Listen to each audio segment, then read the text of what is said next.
Adrenaline pumping within Kingsholm at the prospect of inflicting a bloody nose on their well-heeled neighbours. The style reboot well underway here. They played some thrilling rugby in the last couple of rounds. I think arguably not many sides will take 2 points away from Sale in Salford this season. And of course it says much about the league that Gloucester edged out Bristol at Ashton Gate. Bristol of course beat Bath. So in this league, rule nothing out. Adam Leal with the whistle, and he's armed with a ref cam as well. So we'll get the Leal eye view. And a full-throated Premiership derby then, dripping in history and intensity and raw aggression. It means the world to each of these sides, each of these sets of fans. Music, please. Smoke still clearing from the scene. And a first carry for Thomas Dutoit. So influential in the set piece, but also that very, very dangerous jackal threat too. Spencer to the skies, Hathaway back from injury, but beaten to the ball by Ted Hill. Quick ball for Bath. Trouble for Gloucester. Done. Little blast up the middll here. Fired away. Russell keen to get width on it. Lawrence is caught initially by Max Llewellyn. Did very well to track him. Russell again to Dunn, who's chopped down low by Ludlow. Ross Maloney scored his debut try for Bath at the Rec last week. Dunn already notching a third carry. And Gloucester in there having a little sniff at the breakdown. Maloney again, big men piling around the corner. Heavily stacked bench as well for Bath, which will be brought to bear later on, you'd feel. Spencer deciding enough phases around halfway. Thorley comes in, but again, it's taken by Hill. Supreme in the air in these early minutes to Glanville. Russell, double pump of the ball. Lawrence fades past Hathaway.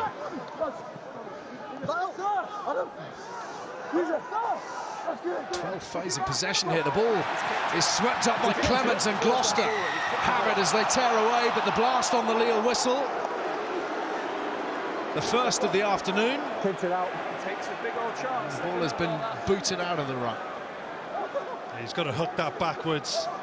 He was fine initially, Ludlow. He sort of come through the gate, he was standing there. You can't play the 9, so he was intelligent. As soon as the 9 picks that ball up, you can play 9. You can't play the 9 if the ball's on the floor, so he just gets it slightly wrong there. But Bath going twice to the air. Sale got some good success from the air last week. Bath went twice this week for that man Spencer. He's fine there, he's not playing the 9, the ball's still on the floor, he's waiting for Spencer to pick it up, just can't kick it straight out like that until the referee clearly explained to us. We can't underestimate the impact of Ben Spencer's kick in here. The box kicks have been on the money and got Bath right into this position. Little delay on the input from Tom Dunn, but once more it was Hill who rose in the rather unfamiliar position of second row. This time his first start in the Premiership at lock. Mercer's got right in amongst it here. So too Clements, and they're dragging Bath to the touchline. That is excellent maul defence, and Fazogbon thunders the ball away in defiance. I think he's going to become a fan favourite pretty soon, Ali, isn't he? I love the emotion he plays the game with. It's great to see. We said pre-match, it's great to see some of these England 20 lads getting some regular game time. I think that's how it looks. But comes through legally.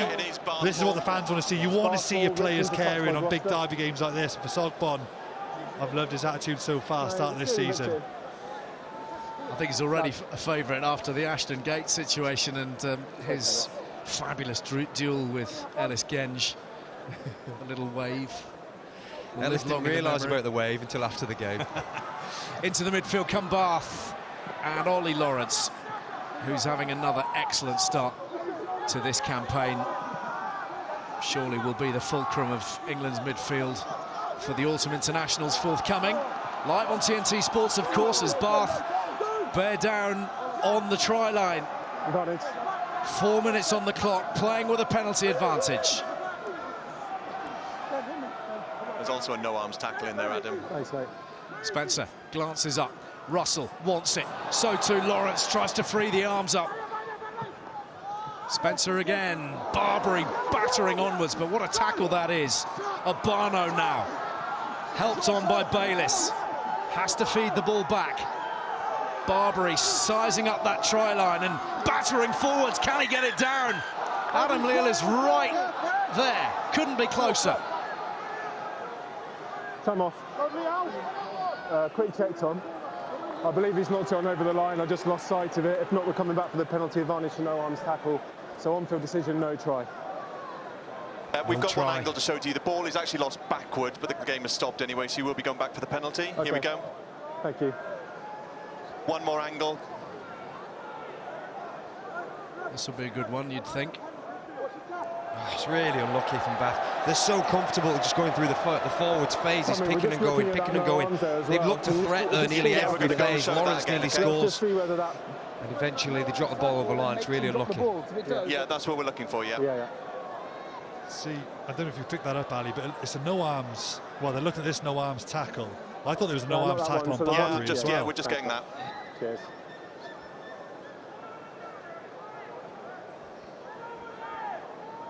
So it's the Here we go, challenge. Oh, it's this one from that's the one. Kieran Knight. So Adam, it is a no-arms penalty. It is a no-arms tackle, but I'm not sure that that's the only reason why he doesn't ground the ball. There's another player who's there legally. Yeah, I agree. So we've got. Cheers, lads. Thanks, Tommy. So we got a decision there, then. So it's no try, but we've got the no-arms tackle there. Yeah. There's another legal tackle there, so it's not going to be a penalty try, but that's two no-arms tackle. Behaviour needs to change around that. Yeah, we need to wrap in the tackle. Yeah. Ironically, so the man who folded under legally was the man who made the first no-arms tackle, Freddie Clark. So some alarm bells ringing here for Gloucester. What are we doing here? And Bath with a handful of options. Looks like the tap and go. It's Tom Dunn, who's been a warrior of these derby days for some 12 years or more, and here he is in the carry. 3 metres away from the try line. Back they come to the shorter side, and Barno clatters through. First try of the afternoon, first blood to Bath at Kingside. The try is good. We do have another no-arms tackle in that passenger play as well, by number 5. Okay. Just speak to Lewis. So Benno Urbano celebrating the score. He looks like he's done himself a mischief in the process. Now you see them bounce back here, Ali, whether it's deliberate or not, but it's Anscombe and Thomas Williams. So Benno Urbano against a 9 and a 10. I'm not sure if that's something that they'd previously picked up, but it was powerful stuff from Bath. These no-arm tackles normally come in when you're getting physical dominance, but that looks a well-orchestrated pick-and-go routine, just getting your big men against small men, 5 metres out. Smart play, simple stuff. Benno Urbano, who was left out of Tommy, Steve Borthwick's training camp squad last week. A yellow card in isolation. If not, I'm going to have a keen to find a way back into. Yeah, so he's got 2 arms on the floor and just acts as a speed bump. Okay, I'll make sure that they're on a warning for that. Then, official warning. Into the international circuit as we hear the conversation between Adam Leal and Tom Foley, our TMO.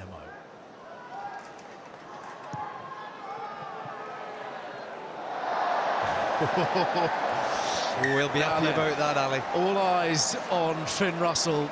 Lewis. Probably a little bit too far to mention anything to the shed at this point. You feel it's coming, though. No arms he took his time over that kick. I think he goes to his routine normally a little bit quicker. That shows the focus he's trying to get on his goal kicking. It's been an area that he'd like to be better at. But yeah, well played on the try. It's definitely a training ground mood that they've come and planned. I actually really enjoy that part of the game now, the tap and go area of the game where teams can be really inventive and target specific players.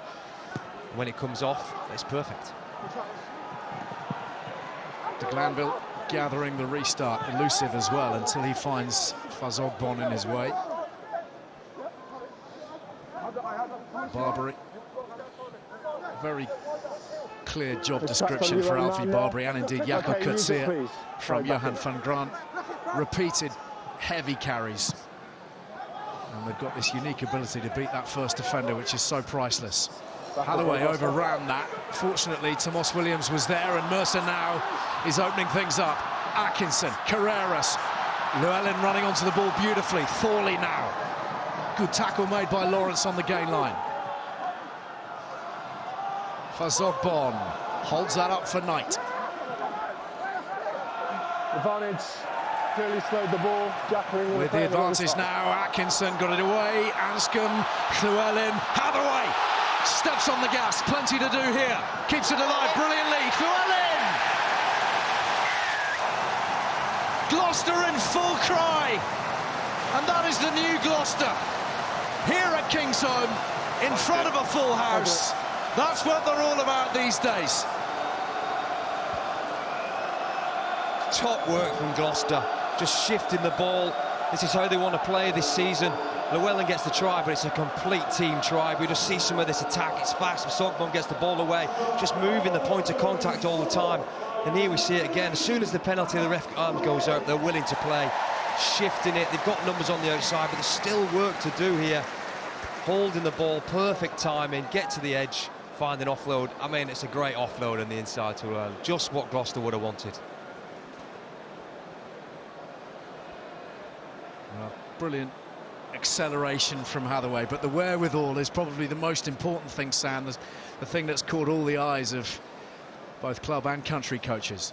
Well, it's probably one of the criticisms of Bath last week is their transition from attack into D, and Gloucester are switching into that really well. We saw their shape.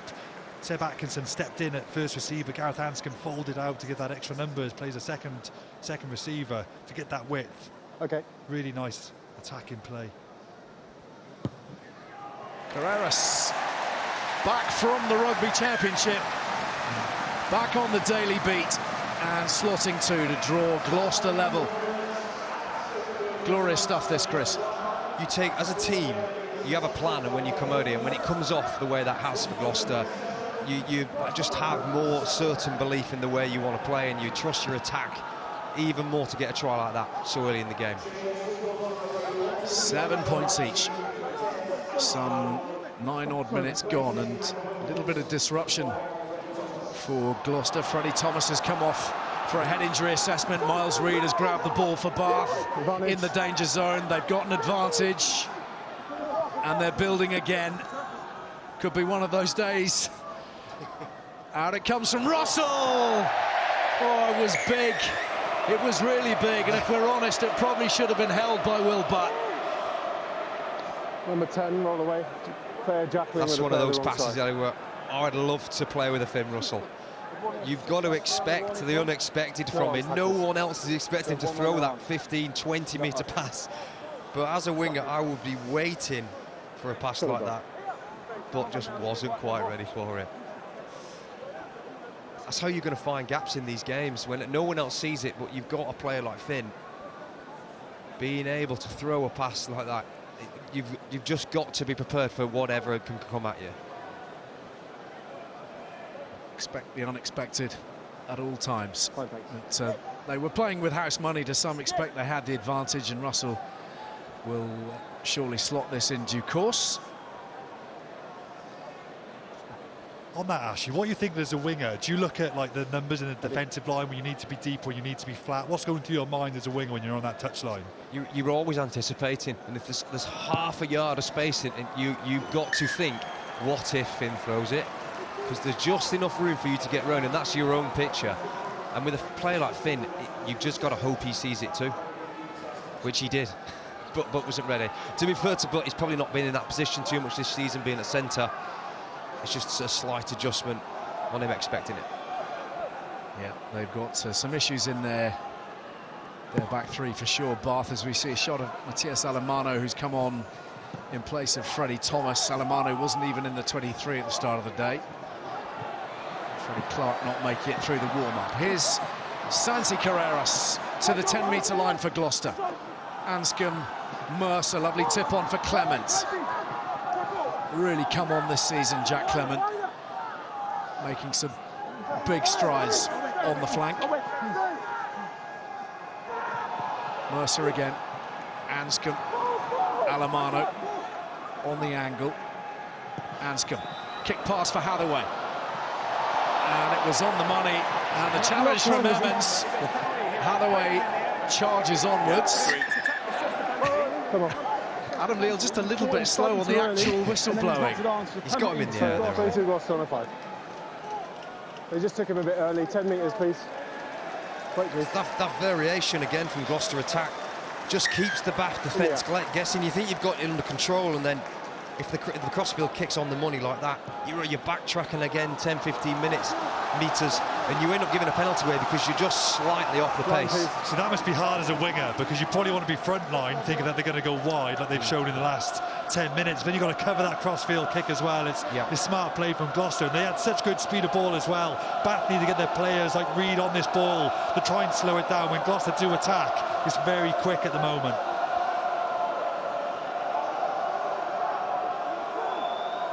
With the crowd at their back. Oh, the ball stolen by Hill. Ted Hill has had a very influential first quarter of an hour or so. Maybe he's always been a second rower. What a luxury they have to be able to deploy him either at second row or in the back row. So I don't think Gloucester expected that. He was so quick off the floor. We all know how great an athlete Ted Hill is.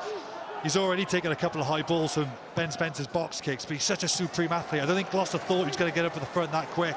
He's a big man, but he's so explosive, and he's a great line-out defensive option. Here we go.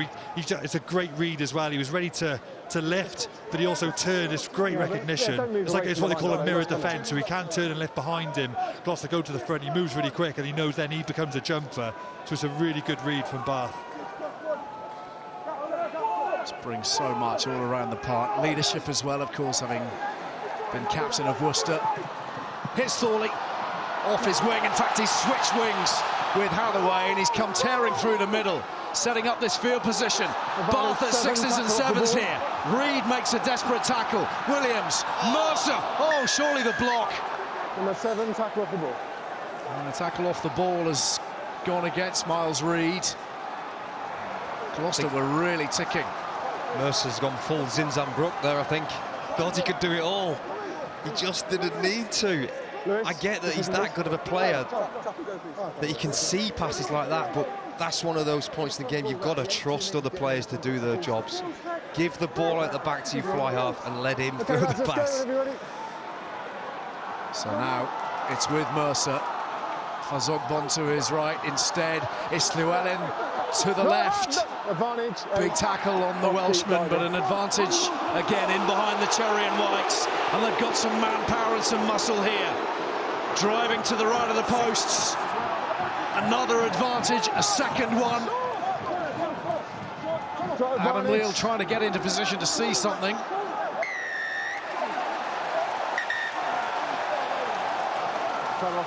So a number of offences here. No, I don't think it is, because hang on, Lewis, I can see where the ball is. Okay. It's not where he's collapsed it, so it's not going to be a penalty try, similar to how we judge this one around there. Perfect. But they are going to be on a warning. Yep.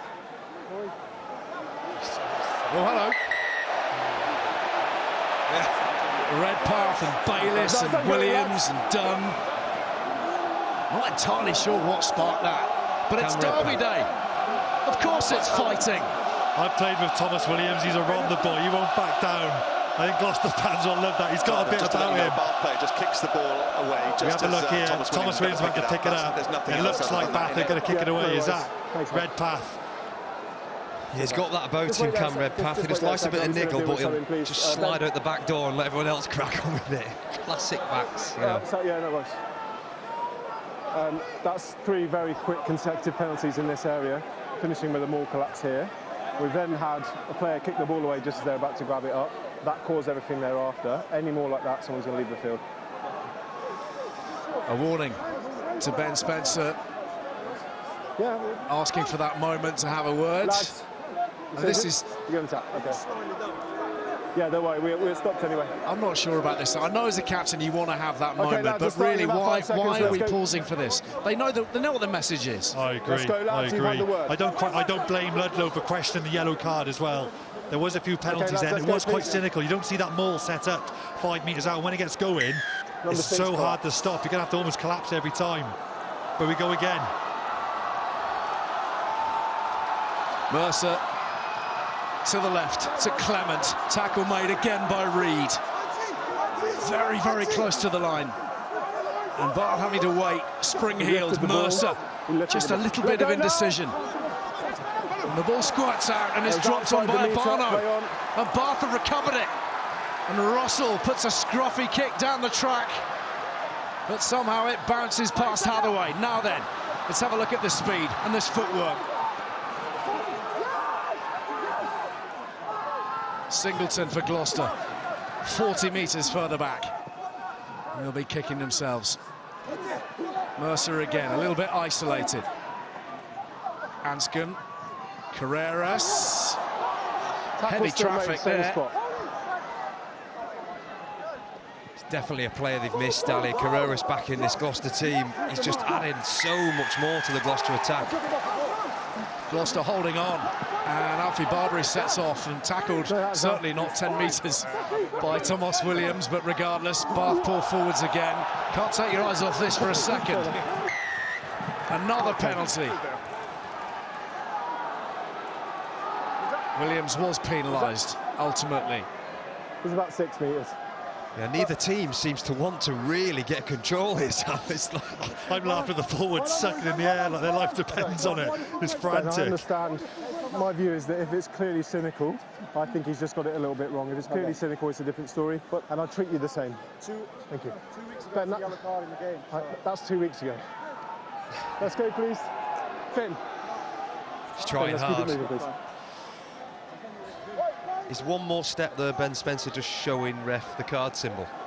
That's the next level. He's asking from consistency week to week, but it's probably best if he just lets the ref make those calls as Russell pumps it into the Gloucester 22. End to end, isn't it? Yeah, we're not seeing too much play in the middle of the pitch. It's either penalty either way, allowing each team to get back in the red zone. Tom Dunn, Bath born.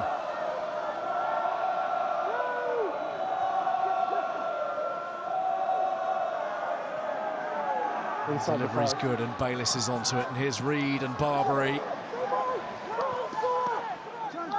This is where they've got to start making it pay. 19 entries last week to the Bristol 22 and just 4 tries from it. This is the bit they really want to nail down.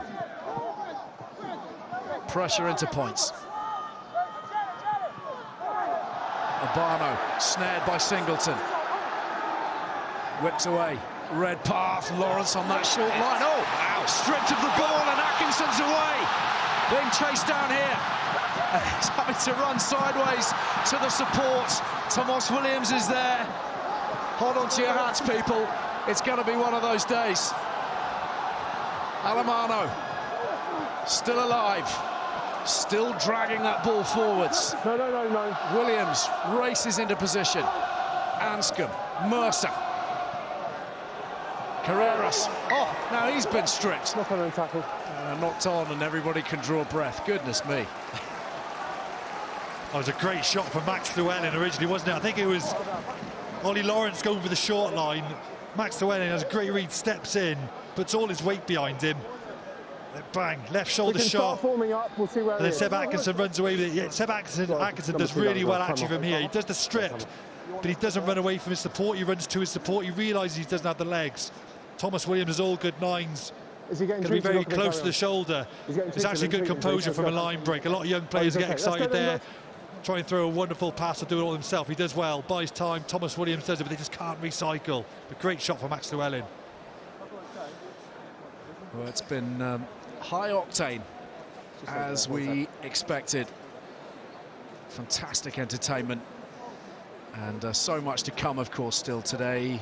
We've got Exeter Bristol, which is live right now on TNT Sports 5, and the East Midlands Derby from 5:15 this afternoon, live from Mattioli Woods, Welford Road. Tomorrow, the PWR Ealing, the Trailfinders women, as they are up against Loughborough from 12:30, and then Harlequin Saracens from the Stoop at 2:45. The Rugby Review show will follow that. And Nick Evans is our special guest. If you want to get your questions to him, you can do that via our social channels. This is just Bath quickly. This is why people will look at Lawrence thinking, why is he getting smashed there? Because they haven't got too many options at the back. They've only got Russell, which leaves Llewellyn to have put everything he wants into the Lawrence hit. If there's someone with Russell coming round the back, a winger or a centre fullback, then Lawrence can't get hit man on ball like that. Bind! A head injury assessment for Gareth Anscombe, which means that Charlie Atkinson is at 10 for Gloucester now. There he is, just lurking on halfway. On the ball now, Atkinson to Atkinson. And Atkinson again, and this is now Carrera, space on the outside. Thorley pins his ears back. Great tackle from Russell. Takes some stopping, Ollie Thorley. Russell did well, but the space is there for Clement. And Clement is within a metre or so. Tomas Williams diving, darting, and scoring. Once more, Kingsholm on its feet. Once more, Gloucester breaking free in thrilling fashion.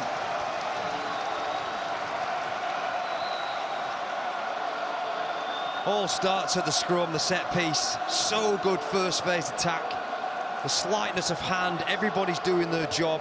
Bang on the money to provide the space for Thorley out wide. Hand, this on it, just holding the feet, leaving the space. It's a great tackle from Russell to get across and stop it, but Gloucester have just got far too much momentum, and everyone just looks really comfortable on the ball. Clement was going hard, and that's all they needed. Tomas Williams sees a gap, he doesn't need a second opportunity. Wonderful work from Clement to set it all up, and Tomas Williams, as he did twice against Sale last week, on the money for the Cherry and Whites.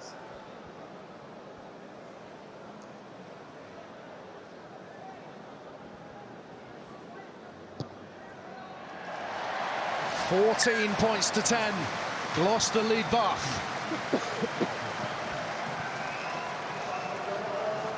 If you were captain here, Sam, how would you get control of either team, just not letting it sway back in Bath's favour now? Yeah, I always think the first thing you got to do when you're under pressure is you just say territory.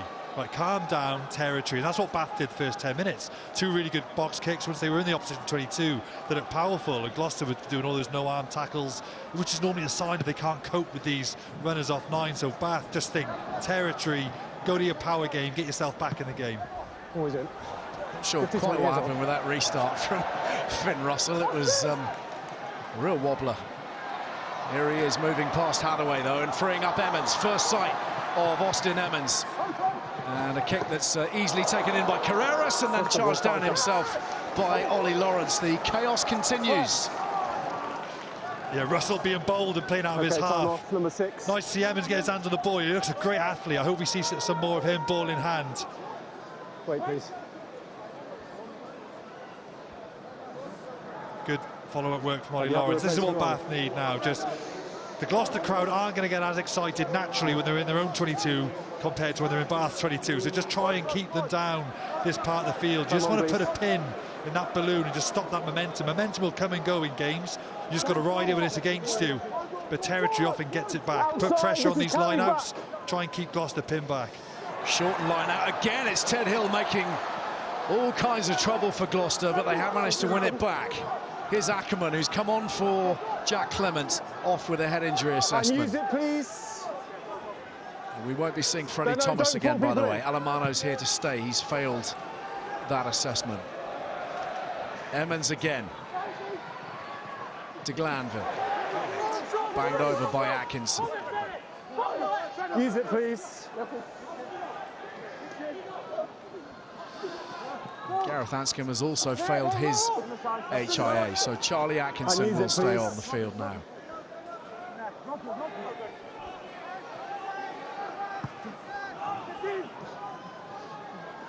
Carreras. Tomas Williams keen to put some width on it. Thorley keen to run as ever. To that short side again. Lovely work from Mercer. Bursting forwards, drawing the man. And still going, and the offload so good. Tomas Williams, and inside, and over the line. Wow. And there it is. All good. Charlie Atkinson scores Gloucester's third. And what a moment. What a moment for the shed. What a moment for Gloucester supporters. Surely a try of the season contender. What a try. I mean, Bath probably kicking a bit too long. They got good success when they kick to compete. They go long. It gives Gloucester a chance to set, and they want to go. This guy's had his hands on the ball so much, Zach Mercer. We said he needed a big game, but he's so good in these 15-metre channels, does so well to escape those two tackles. Thomas Williams again, great in support, tried the awareness of Atkinson. That is just such a good try. So far from line break. Skivington mentioned it at the start of the game. They had 16 line breaks last week. If you convert a third of them, that's 5 tries at least. Ruthless off line break, absolutely love it. Zach Mercer was brilliant. Stop drooling, Chris Ashton. You wish you were out there, don't you? I know, you're seeing tries. You know what? Lots and lots of tries. Unfortunately, I'm glad of. There's no Christian Wade out here today. Yeah, can you imagine the palpitations?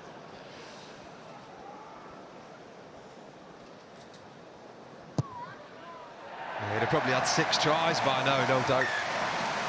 Great attack back. I think we're seeing so many big scoreline in games, and people are going, oh, the defence is rubbish and stuff, but because the teams are putting so much into the attack, you cannot physically keep getting up and defending all the time, which is just leaving holes. Like we're seeing, if there's a kick slightly off, there's gaps on the outside, and teams are now willing to take that space. Well, you'll be hard-pressed to find anybody inside the stadium who's not enjoying Gloucester 2.0 right now. This is not what you might consider to be a traditional Gloucester style, but my goodness me, it seems to suit them with the athletes they have and the speed that they have in their ranks as well. Mercer again, turning provider this time. Charlie Atkinson stays on his feet well.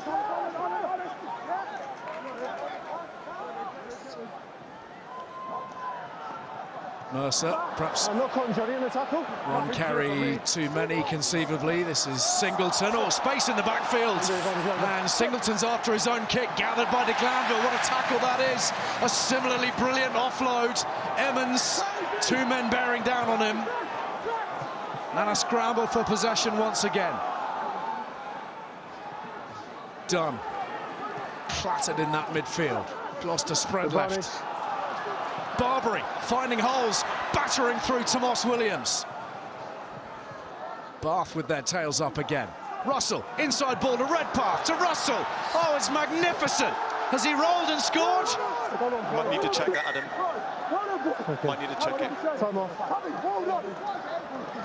I think they have it. I thought he had it, Ali. We'll have a look again. So, Tommy, when I've come round, I've not got the ball on the ground. So, my on-field decision's no try. If not, we're coming back for... OK, on-field decision, no try. I don't think this angle will show it. Our next angle's probably going to be our best, Adam. Just bear with me.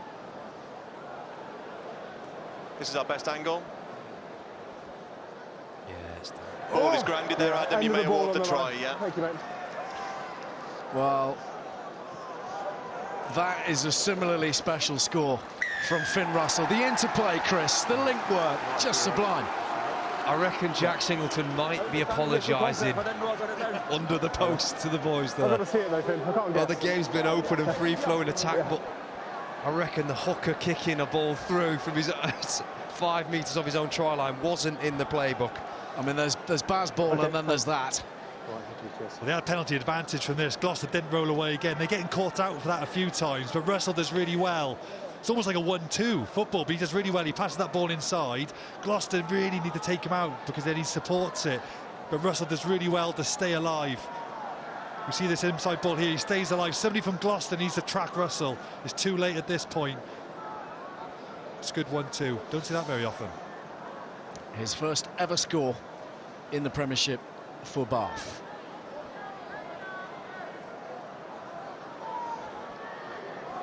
Using all of the shot clock, or at least plenty of it, to regain his breath and punch 2 more points over. 21-17, 28 minutes gone. Let's have another look at this decision from Jack Singleton.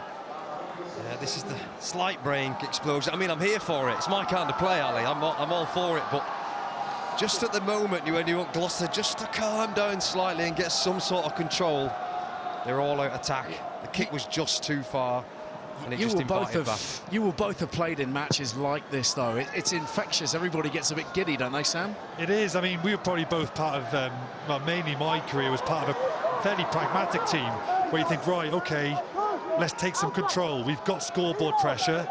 You know, we're over 10 points up. How about we just sort of get out of here safely? Okay, so, use it, please. I mean, but if that's your philosophy, you've got to stick to it. And I'm sure the coaches have given Gloucester the licence to play from deep. So it's easy for me to say up here, but you know, you might concede one try, but you can score 2 tries from it. So that's their philosophy at the moment. Carreras takes this in. Atkinson, Mercer, doing a lot of good work in that midfield. Ruan Ackerman's lost the ball. Gloucester, play on. Tomas Williams No, just hit him. mops up. And then Bath are rewarded at the breakdown. Redpath first there.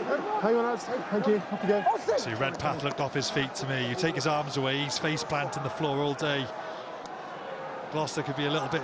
I don't expect referees to get every decision right. It's impossible. You're looking at Jackler, you're looking at ball placement, clean-out players, support players. There's so much to look at. But so today we're sorry, boys, back in Riyadh for another extraordinary card. Includes Fabio Wardley and Fraser Clark, and mouth-watering undisputed main event between Arthur Vatuviev and Dimitri Bivol. You can watch it live on TNT Sports Box Office from 5:30 today. And don't forget the Autumn Internationals. They are all live across TNT Sports and Discovery Plus. So much to look forward to in November. And still plenty to go here. What a one-handed gather from Bayliss that was at the line out. Some special skills on display. Dutoy has a little dart.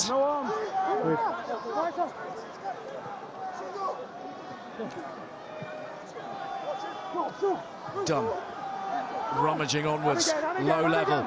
Bayliss carries it up. Searching for their third of the afternoon. Abano's already got one of those. Back into position, they come. Round the corner, they come. Bayliss again. No! Rolling away, Barbary. Decides to leave it this time. Miles Reed will go. And cherry and white shirts folding under these bodies as best they can. Still they drive Bath. Still they keep it tight. No hands, no! Leave it, he's in the way. Abano pops it. Ted Hill is driven back. What a tackle from combination of Ludlow and Williams. That was monstrous. that was brilliant from Ludlow. He worked so hard to fold to the blind side to get a forward there. Otherwise, it was Ted Hill on Thomas Williams. Excellent defensive play from Ludlow. Got to keep it coming. Phase 14. Once again, bodies on the line for the Cherry and Whites. Stolen. Let go, Bar!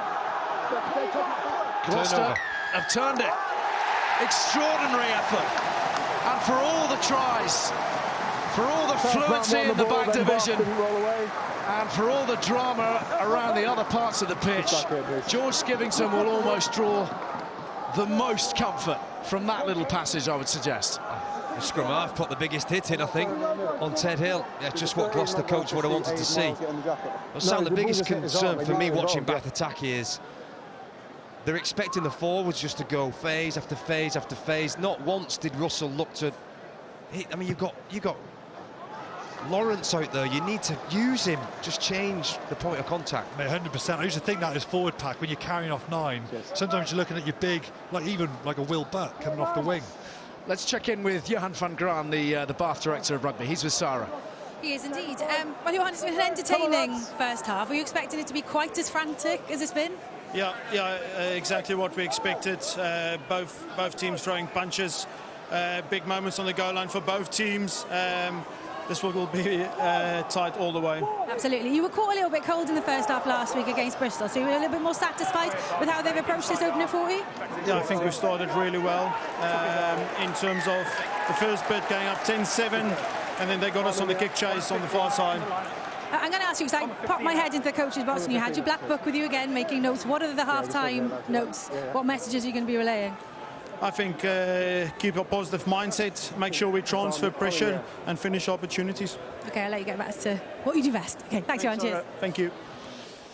My comms are terrible, Luke. So Thank you both. Just keep repeating, mate. It's difficult to hear. Another penalty conceded by Bath allows Gloucester to drive their way a long way upfield. Atkinson has given that a proper welt.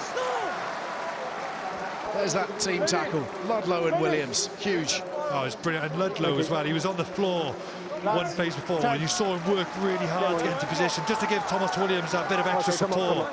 He worked so hard. Saw a lot of the Gloucester pack going up to Ludlow after that defensive set.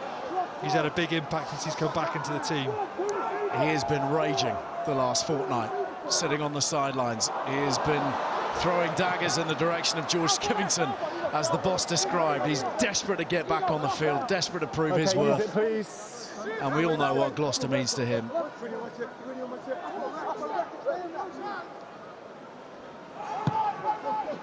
Ben, that's right on the limit. Looking for distance. Thorley at full tilt. Knows no other way, really. Atkinson. Atkinson again. And now Llewellyn trying to shake off the attentions of Lawrence, who does well, gets straight to his feet to contest. Miles Reed with a crucial steal too. The applause from Sam Warburton. Jackal knows as Jackal does. I love a good Jackal, Ali. That was textbook from Reed. Sometimes you think the player could be off his feet, but he timed it so well. It was just what I was thinking Bath needed when Gloucester in the ascendancy. The ball's trapped now. Don't play it, please. Let go of him then. And use it, please. Let go of each other. Alfie. Thank you.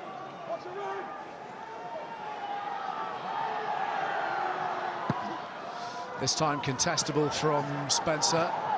And so contestable that nobody wants to contest it. And suddenly Josh Bayliss is in clear water. Beyond the 10-metre line, approaching the 22. Russell screaming for it. Redpath. Options left and right here. Clear out from de Glanville. Russell again over the top to Lawrence. And the ball there to be won. It's been swept up by Atkinson. Oh, he's had to let go. I think Adam Leal was issuing the instructions there. Here's Abano. Bayliss once again. De Glanville, they're looking for that edge. Dropped on the foot of Redpath. Picked up by Atkinson again. Charging forwards now. Hadaway. Real speed. Emmons. Having to drop on this. Oh, it's there! It's available! Yeah, he's dropped on it, Adam. He's dropped on it. Williams is! There's foul play by the winger. He drops onto the ball on the floor. That's why the ball becomes loose. I can't hear anything, Tom, so what is that? The voice you can hear is that of Tom Foley, our TMO. Just stop and do a TMO review. Tom, get the clip up and we can sell it to everybody. This will not be allowed. Okay, Adam, I'm going to show you a player dropping onto a player on the floor. The guy goes down to get the ball, the Bruce come out and then lands on him. So you can't do that. It's totally on the floor. Sorry, Tom, my comms are bad and I can't hear you, so I have to get him information through Luke. Okay, yeah, Luke, as you said, so he dives onto the player on the floor, that's why the ball becomes loose. Yeah, agree. So it's such a hard thing for a winger not to do. What is the right thing to do there, Chris? You just have to wait and be patient? Yeah, it's the weirdest rule, Ali. You've got to wait. You're both fighting for a ball. You've got to wait for the man in front. On the player on the ground. To try and attempt to get back to his feet. It's so hard to control yourself when you're both jostling for the ball. Really unlucky from Gloucester, but to put themselves in that position again. How good was the follow-up from Thomas Williams as well? You just saw him overtake and burn so many Bath players. He's to the left of the screen here, and he obviously pops in now as he scores the try. But his work rate to chase was brilliant. He's so fit and he's so quick. Let's go, please, just that. Well, a number of decent nines in the Lions conversation. He'll be right there, Sam Wendy. Yeah, I said pre-match. In 2021, he was Wales' starting 9 for the Six Nations. Got injured in the first game. I remember thinking then, he's not going to make it. And I thought then he would have been red hot to be a Test player in 2021. Gloucester have got absolute gem. English fans will be loving seeing this guy more in action. Normally only see him once a season when he plays for Wales in the Six Nations. Cardiff went in latter stage of Europe playing English teams, but now you're seeing him week in, week out. Great recruitment from Gloucester. He's a superb player.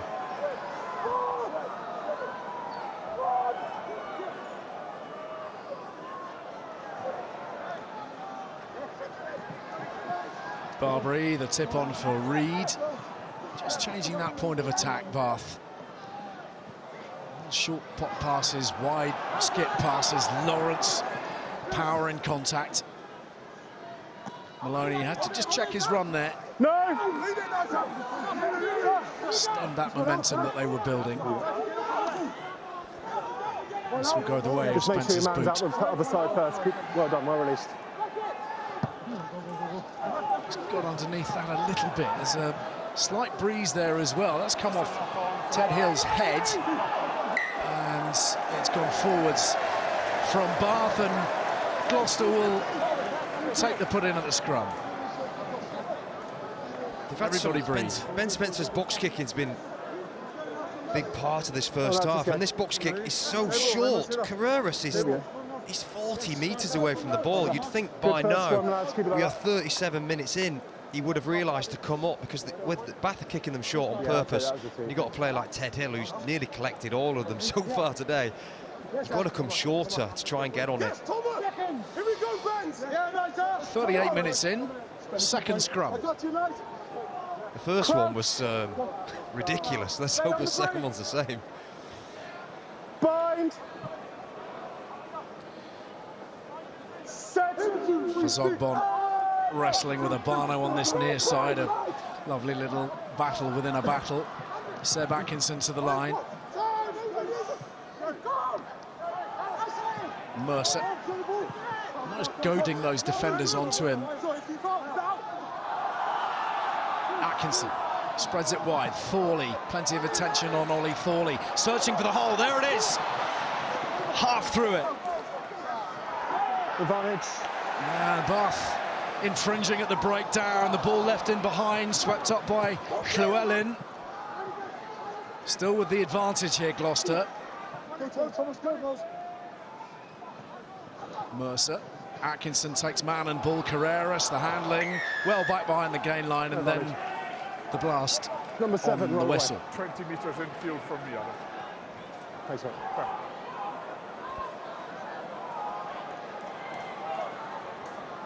Miles Reed not rolling this time. So a chance for one more meaningful attack before half-time. Oh, they're going to have a shot at the goal. Gloucester just getting a lot of chances on the outside channel. A lot of that is to do with Bath's defence and how they keep coming up and in, Sam. It's not ideal when you've got such good players at backs that Gloucester have got. Every time, if you see in here now, Bath angling in, you're completely isolating yourself to be able to turn and get back. Yeah, and Gloucester actually setting up really well. You know, if you're going to play against that, there's two things. Well, there's a few things you could do. You either play sort of short side, you go for sort of attacking kicks over the top to slow down that line speed, or you've got to set really deep in attack so you almost, the defence don't want to blitz that hard, because they know if the ball gets beyond them, as you say, Chris, they get into that 15-metre channel. But Gloucester's setting up really well, getting plenty of depth. It's very difficult to defend against.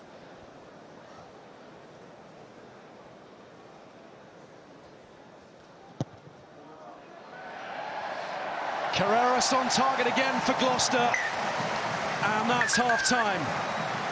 Thrilling contest, this one, helter-skelter. And a West Country derby at its best, still very much in the balance. Llewellyn, Thomas Williams and Charlie Atkinson for Gloucester. Bath with tries from Abano and Russell. Half-time, Gloucester 24, Bath 17. Fun in the sunshine at Kingsholm. These two have been squabbling for 142 years, but rarely in all of that time has it been this entertaining. Surely so much entertainment on display. 5 tries, some absolute screamers in there, and a whole lot of skill to enjoy as well. So Bath trailing, once again trailing at half-time. And Charlie Atkinson, not getting that away clean. Spencer slinging a long ball infield to Russell. Back the other way they go to Glanville. And the second half begins as the first one ended. Maloney upended. A reminder that Gloucester have lost 3 players to head injury assessments, which they failed. Barbary having a hard time working that back. His Redpath swallowed up in the tackle. Russell to Reed. Clement, Anscombe and Freddie Thomas, the men to have made way for the Cherry and Whites. Here's Emmons, dealt with this time around. And Gloucester plundering the ball at the breakdown. Mercer looking to those wide expanses again. Oh, it's a loose pass. And Llewellyn has a lot to do. The opportunities were there. Big old overlap. Use it, please. Clement into Bayliss. Kieran Knight leads the charge in behind. And use it, please. Atkinson. Thomas Williams, who's been quite magnificent this afternoon. Here's Carreras. 11! Space in the backfield and an awkward bounce for Russell. And a blast on the Adam Leal whistle.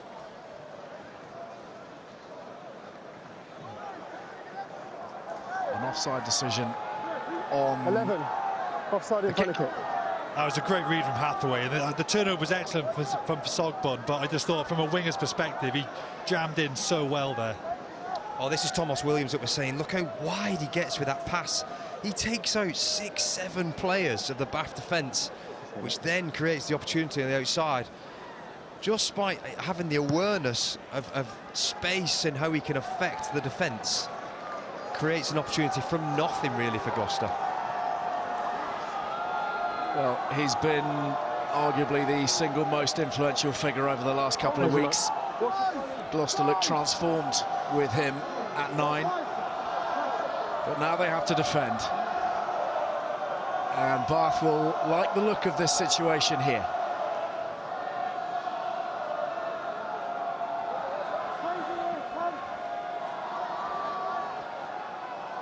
Will Butt, the only man hugging this right-hand touchline. Otherwise, Bath quite tightly packed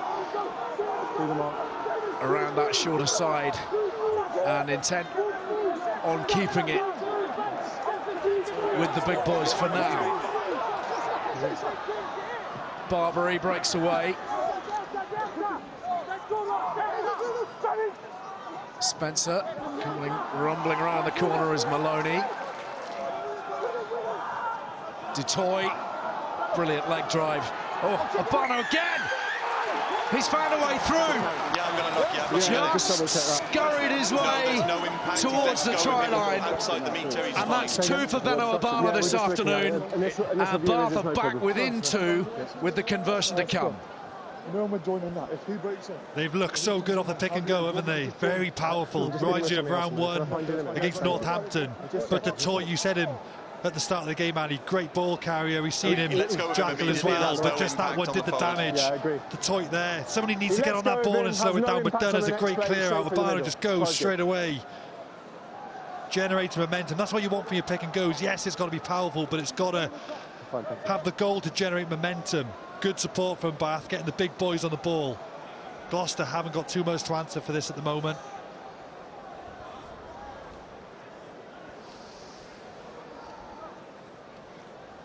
Testing summer for Benno Abano, of course, shown red in that Premiership final and absolutely crestfallen as a consequence. He's been to some dark places over the years, twice recovering from ACL damage in his knee. Twice on target here this afternoon for Bath. Scores level. It's not difficult what Bath are doing. I think if you're Gloucester, it's quite obvious that Bath are just coming narrow channel. They want to keep it tight. You've just got to make your one-on-one tackles, help a team out, keep getting off the floor. And I'm pretty confident that Gloucester could solve that pretty straightforward. Let's bring in George Skivington, the Gloucester Director of Rugby. George, all square. It's been utterly thrilling in almost every way, this match. I'm sure your fingernails are probably being bitten a good bit. How are you going to close it out? How are you going to get this job done here? Because it is so tight. Yeah, I think, you know, we're going to keep playing the way we're playing. We feel good, confident. It's come with a few easy entries for Bath, I think, into our 22, which is a little bit inevitable with playing like this. But, you know, there's just a few first-up collisions we've got to win. And I think, you know, we just that there is a pretty easy try. And we've got to do a little bit better than that and be a bit more gritty than that. And, you know, Bath are probably just winning that battle on first-up collisions when they're just carrying pretty direct. But you know, look, I think we keep the ball, we can do some good stuff, and we'll just have to try and, you know, we are getting penalised a lot, but here we go.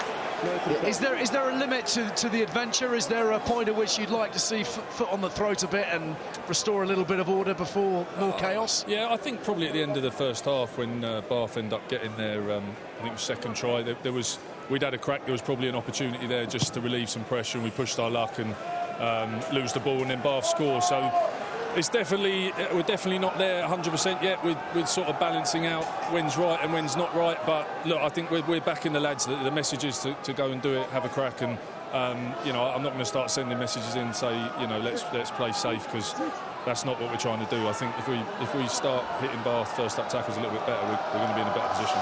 Well, really enjoying your ambition, George. It's great value at the moment. Thanks so much for your time. Cheers, mate.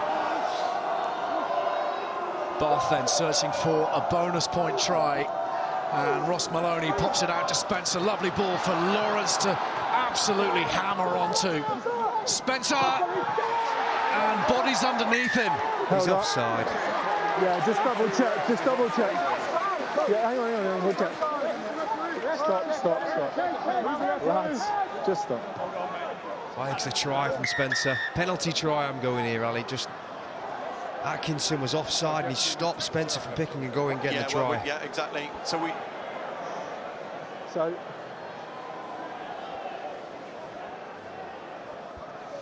that's instinct, isn't it? He doesn't really have a choice there. Just give us a second to have a conversation. Charlie Atkinson, having got to his feet, yeah, he's not exactly come back and round, has he? I think we have got an offside line. We just need to determine whether before Nine's actually played him, he's got his feet back to the offside line, yeah? Yeah. I believe so. Yes, Adam. Yeah. So we're looking to see if whether 22 red is onside. Yeah. Okay, this is going to be a best angle. Thanks, mate. Let's give it a second to get to the screen.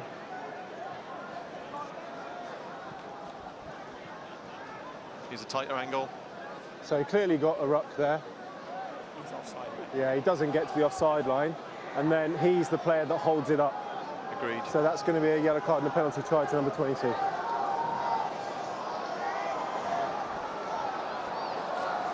Lads, number 22. So a yellow card for Charlie Atkinson and a penalty try to Bath, who bank all 7 points and move in front for the first time in a long old while. And it's very significant, of course, to lose your 10, particularly when Gareth Anscombe was lost early on to a head injury. So they're going to be quite disrupted now, the Cherry and Whites. You think Carreras, well, he has to. Carreras will step in that number 10 role now in phase play. It was a nice breakout move, though, from Bath, because it was a Mull breakout. Gloucester had to stay on their try line. So Ollie Lawrence gets a nice free run in. The referee hasn't put his hand down, meaning the Gloucester defence can come up to the offside line. It was a nice, smart breakout play. I think Gloucester thought that Bath were going to drive it. Right? They popped it out as they sort of set up, so it was a nice, smart play. It's right call, though. Can you allow Bath to have off the top ball there, Sam, and allow Lawrence to come into the game? Oh, that's what I think. Like, I think people overcomplicate starter plays. You've got someone like Ollie Lawrence, you've got to get him and bring out your 10. Opposition 10. You know what? There's nothing against Atkinson, but what's your weakest defensive player? More often than not is 10. Who's your strongest, most powerful attacker? It's your 12. You've got to manufacture one-on-ones, and Bath did that very well there. Well, that is a special clearance kick from Ben Spencer as well, just when you need him to. Was that his good foot or bad foot? No, that was his good foot, I believe. Yeah. He's got two. Lewis, impressive. Two usable ones. Yeah, there's not many in the league that can kick off both feet like Ben Spencer. It's some special skill to have in his set of skills. And a reminder, that penalty try was the bonus point try for Bath. That didn't look terribly straight. Tom Dunn falls on it and secures it for the visitors. Russell with a kick pass, but it's gone over the top. And that's a couple of times now the kick pass hasn't quite functioned. The gathering of Will Butt on the wing, perhaps that was asking too much for him. So call me boring, but this is when I'm thinking now, right now, Bath have got the advantage from the scoreboard pressure. That's why I'd love to see a long kick in behind, into the corner behind the winger, then ask Gloucester with 14 men to come out under pressure. So I think this is when smart teams now, when you've got scoreboard leads, play territory, put the opposition under pressure, try and force another error out of them. I think what probably puts doubts in some teams now, minds now, playing against a team like Gloucester, is that you know they'll run it back. Carreras to Llewellyn. What a couple of weeks he's had, Max Llewellyn. Looking better and better now in a Gloucester shirt. Mercer. Carreras arrives and he's absolutely hit by a thunderbolt from Ted Hill. Crash back behind the gain line. Thorley now, ducking under one challenge, almost getting out of... Oh, he has got out of the tackle of Spencer as well.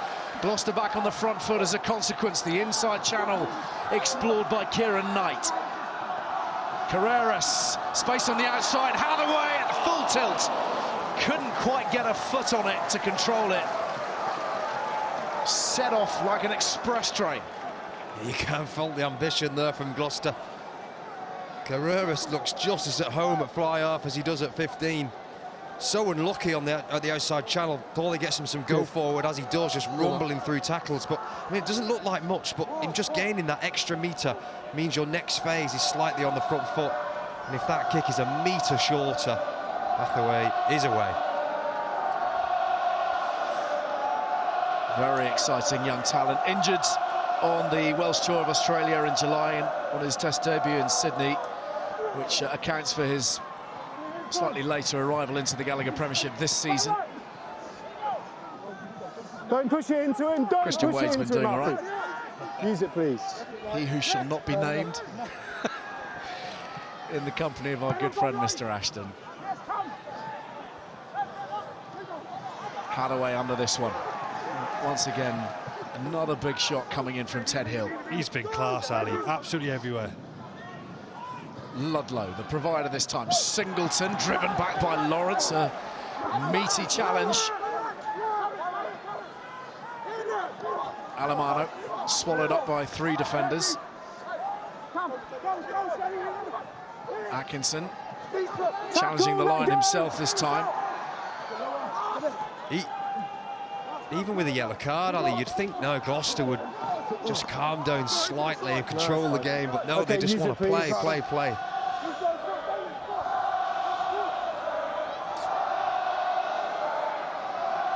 Outside. Williams going long, and de Glanville in the sunshine. For Russell. Great work. Williams just slightly overran it. Fazogbon is there. And now Singleton slings it out for Llewellyn. Thorley, good cover from Bath. Thorley checks and straightens. Always exploring, Ollie Thorley. Alamano, cut down low. Williams keeping the tempo high. That's long from Clark. Hathaway looking for the chip and gather. Has fallen well for Clement. Slings it out. Mercer can't gather it one-handed. And that's a knock-on that Bath will profit from. It is hectic as ever. Number 8, sub. And in your screen now, the Saints boys arriving at Mattioli Woods, Welford Road, the East Midlands derby, which promises so much, from 5:15 this afternoon, live on TNT Sports 1. All done? Hang on, we've got a player getting treated here. Hold on, Martin. Saints the champions, and the Tigers led now, of course, by Michael Checker of Australia. Now then, changes being made. Alfie Barbary is making way, which means that Jakob Kutsia is with us in the back row for Bath. And a change at loose head for Gloucester as well. Kieran Knight is off, and Val Rapava-Ruskin is on. Rapava-Ruskin is an interesting case at the moment. He's had knee trouble for some time, but actually they think they fixed the big problem with one of the knees, and now the other one's grumbling, but they can't quite figure out what it is. He had 40 minutes last week, and they're trying to get to the bottom of it, but he's not quite right, and it's confusing everybody at the moment. It's his birthday today, 32. But when he's at his best, he's an outstanding scrummager, and he's brilliant over the ball. Yeah, he's been. I mean, he's really struggled last season. We didn't see him at all, so it's great to have him back. But him being fit for Gloucester is a whole different story. They've had to kind of find a way to play, and week in, week out without him. So having the addition of him back in the team is amazing. Hopefully they get his other knee sorted too. Giving it everything he's got here at scrum time. Out it comes for Spencer. Red path, straightening well. Russell to Glanville, but now swallowed up by Max Llewellyn. Russell, Kutsia, expect to see him on the carry a great deal. Russell again, Ted Hill. Bath just beginning to look a little bit more fluent now. Russell hit late, Lawrence keeps it alive quite brilliantly. Red path to Bayliss, and Bayliss is home and hosed. The 5th of the afternoon for Bath. They just seem to slip through the gears in those last few phases. And when they do that, and they start to play with confidence, they look really, really dangerous. Exactly that, Ali, you called it. Gloucester find it difficult to get onto their ball. Ted Hill with a good carry. Gloucester get a reasonable double shot, but no one on the ball. It means Spencer can get that ball away, and Lawrence does really well just to slip that pass there. Red path 2v1 makes it look easier. Bayliss gets a well-deserved try. He's been a real workhorse this afternoon, Bayliss. Quietly going about his business. That's lovely, just freeing up his arm there, Ollie Lawrence. But Bayliss holding his width, giving them that extra number, and he's been superb in the back row this afternoon. Just exemplifies the athleticism of the back row that Bath have at their disposal. Both Bayliss and Hill probably quick enough, dare I say this, Chris, to play on the wing. Oh, without a shadow of a doubt. Risk to any wingers knocking around in the Premiership, those two. I think, are we now seeing a sign here of what Gloucester, all the work that they've done? No, just seeing the side effects of some tiredness creeping in. Bath just getting fast ball, quick ball. Lawrence is coming more into the game, riding the fact that he rode through 2 tackles there to get the offload.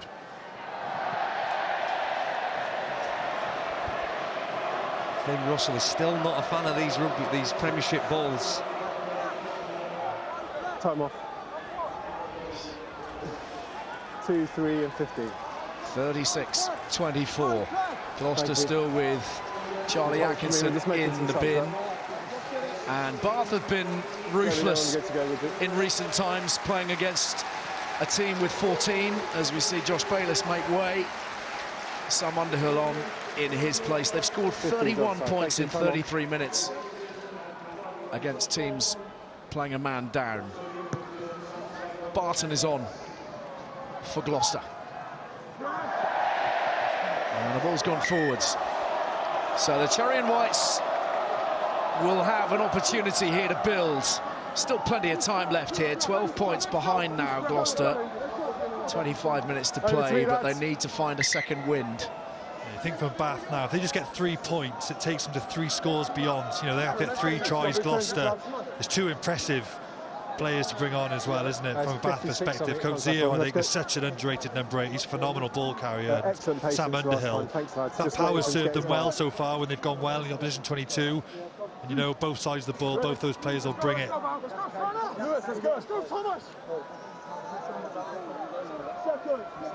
It's actually quite a hard place on the pitch to attack from as a back line, because they've got scrum half this side too. It's very hard to come up with some sort of play. You've generally got to do a second phase play, second, third phase attack. Stay behind the ball, Ben. Sorry, they've brought on Yules at the moment and pushed Ted Hill into the back row, his more normal position, of course, which is why Sam Underhill still waiting his turn. Gloucester on the attack now. Rummaging forwards is Clement. Quick ball for Williams, but very swiftly onto him is Ollie Lawrence. No. Just plug that gap for now. And Gloucester having to rethink. Ludlow tips it on. Clement. In goes Kotovtsev to try to clear the ball away. The Russian international, and Bath have secured possession.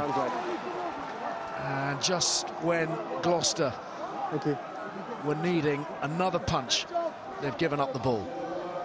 Yeah, they had to come up with some points there, I feel. Time, 20 minutes left. Bath looking comfortable. But like I said, from the scrum, it's a hard place to attack from when you've got so many numbers. Bath have got so many numbers on the feet, and that's what Gloucester found out. Just ran into a brick wall. Bath's defence looked very strong there. Yes, Kay. Come on, Thomas. Yes, Thomas. Come on, Frana. Yes, buddy. Yes, Kay. Do you think we're seeing the effects here, Sam, of Gloucester being out on their feet slightly from the effects of the first half?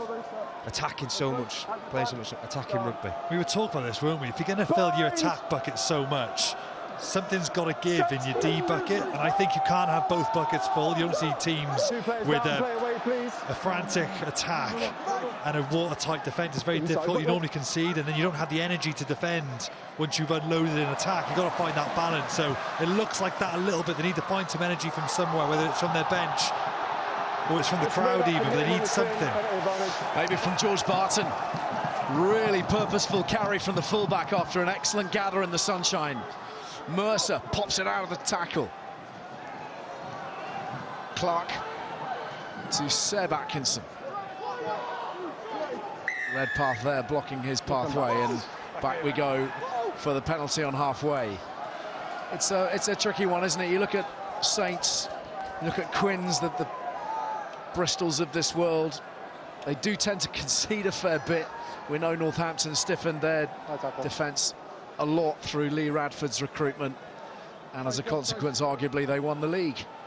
But it is a balancing act, isn't it, Ashy? And it's very hard for a guy like Don Waldock, who, of course, has attack in his DNA from his time as a player. But they've got to find that balance, and it might take a while. Yeah, and normally I'd like to think that teams actually base themselves on defence first. You at Wales, definitely some would have done that. It was defence first and attack after. But no, in the Premiership, without doubt, we're seeing the teams, the players, they all want to play attacking rugby and score tries. And defence, I mean, isn't a second thought, but when you put so much into the attack, it's hard to then get up and keep it defending. Seb Blake on at hooker, but the line out has been a problem. Ted Hill's been causing havoc there all day. Use it, please. And Bath just look to have a little bit of control now. Wow, what a kick.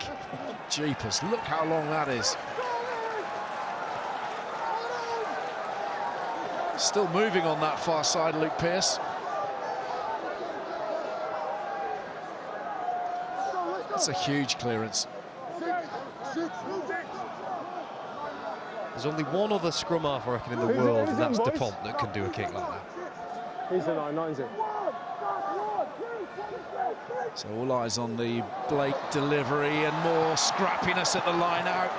Tom Dunn sweeps it up for Bath. It's a problem area for Gloucester now. Tackle, let go. Redpath, Russell arriving late.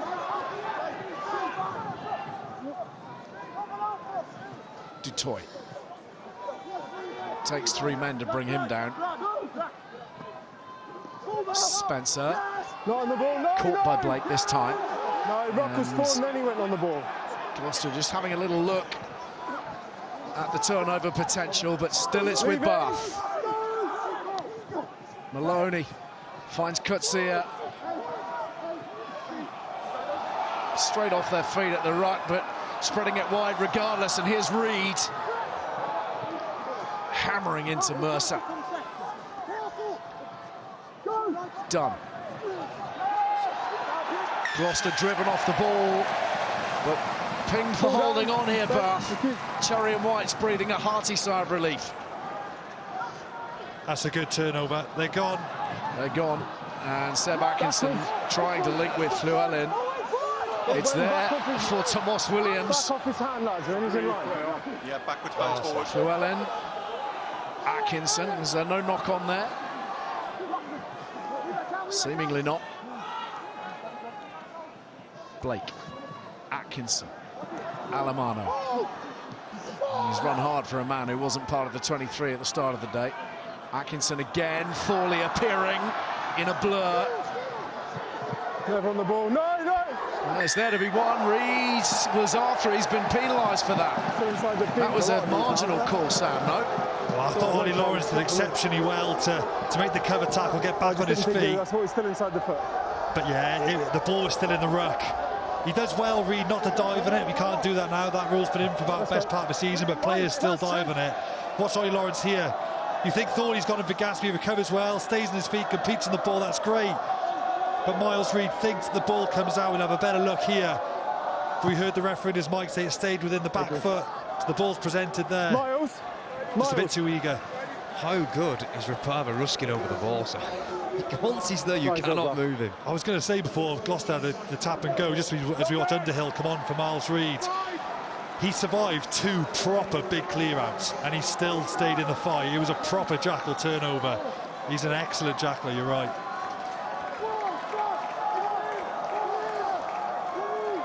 So back within striking range, Gloucester, and this time the line out is a success. Thanks to Blake and Alamano, and a good drive here, which Bath are really struggling to handle. Williams, eyes up. Atkinson. Back on the inside is Llewellyn, and here's Thorley.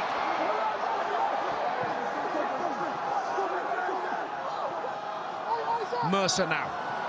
Could do with some assistance. In comes Rapava Ruskin. Atkinson again. Gloucester could do with some bodies. There's some tired men making their way around the corner at this point. Clement lays it up. Mercer once more for Gloucester. Oh dear. Is that off the knee? Thomas Williams recovers. Ludlow now. Relentless pressure here from the Cherry and Whites. Feels like a pivotal moment, this. Score here and anything's possible. If they're denied, Bath will draw such huge confidence from their defensive efforts.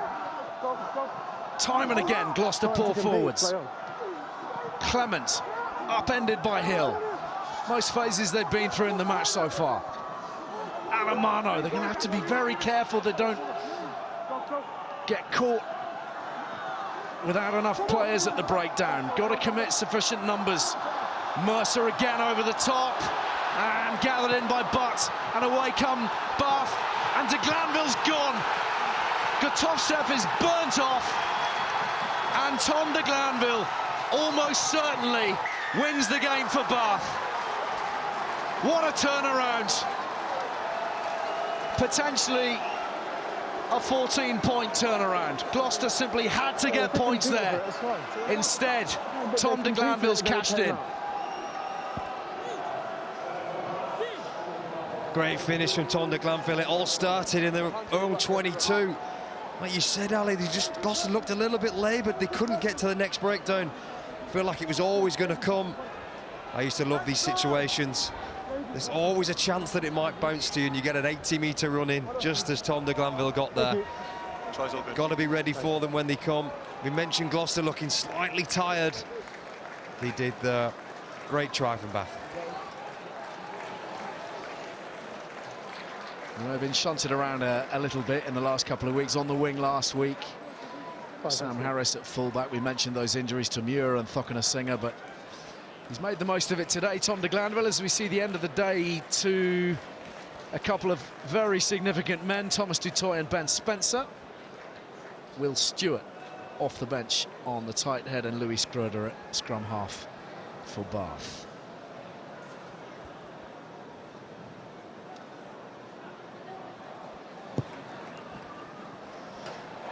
Well, he had a little bit of assistance from the post in the first half. Not so much that time, but now 41 points to 24. And one offload too many. It's actually really unlucky, I think, for Mercer, because he wants to be in the game, he wants to be on the ball all the time, and he's actually created an opportunity for his team, but no one hits the hole. If there's any consolation, I think he's been excellent, isn't he? He's got his hands on the ball, which he's had to do.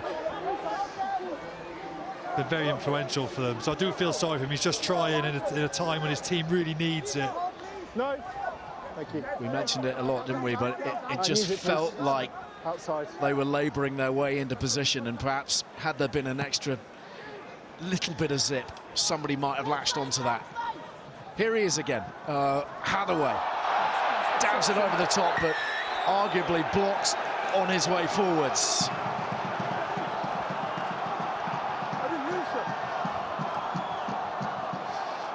Shed have not taken kindly to that.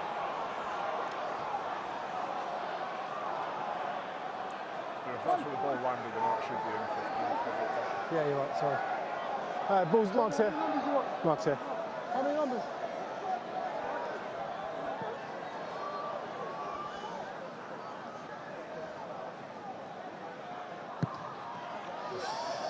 Right.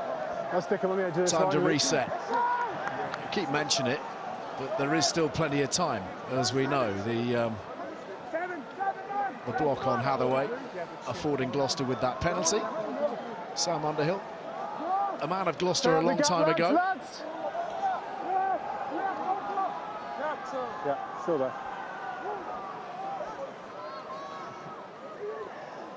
Once again, Ted Hill with the...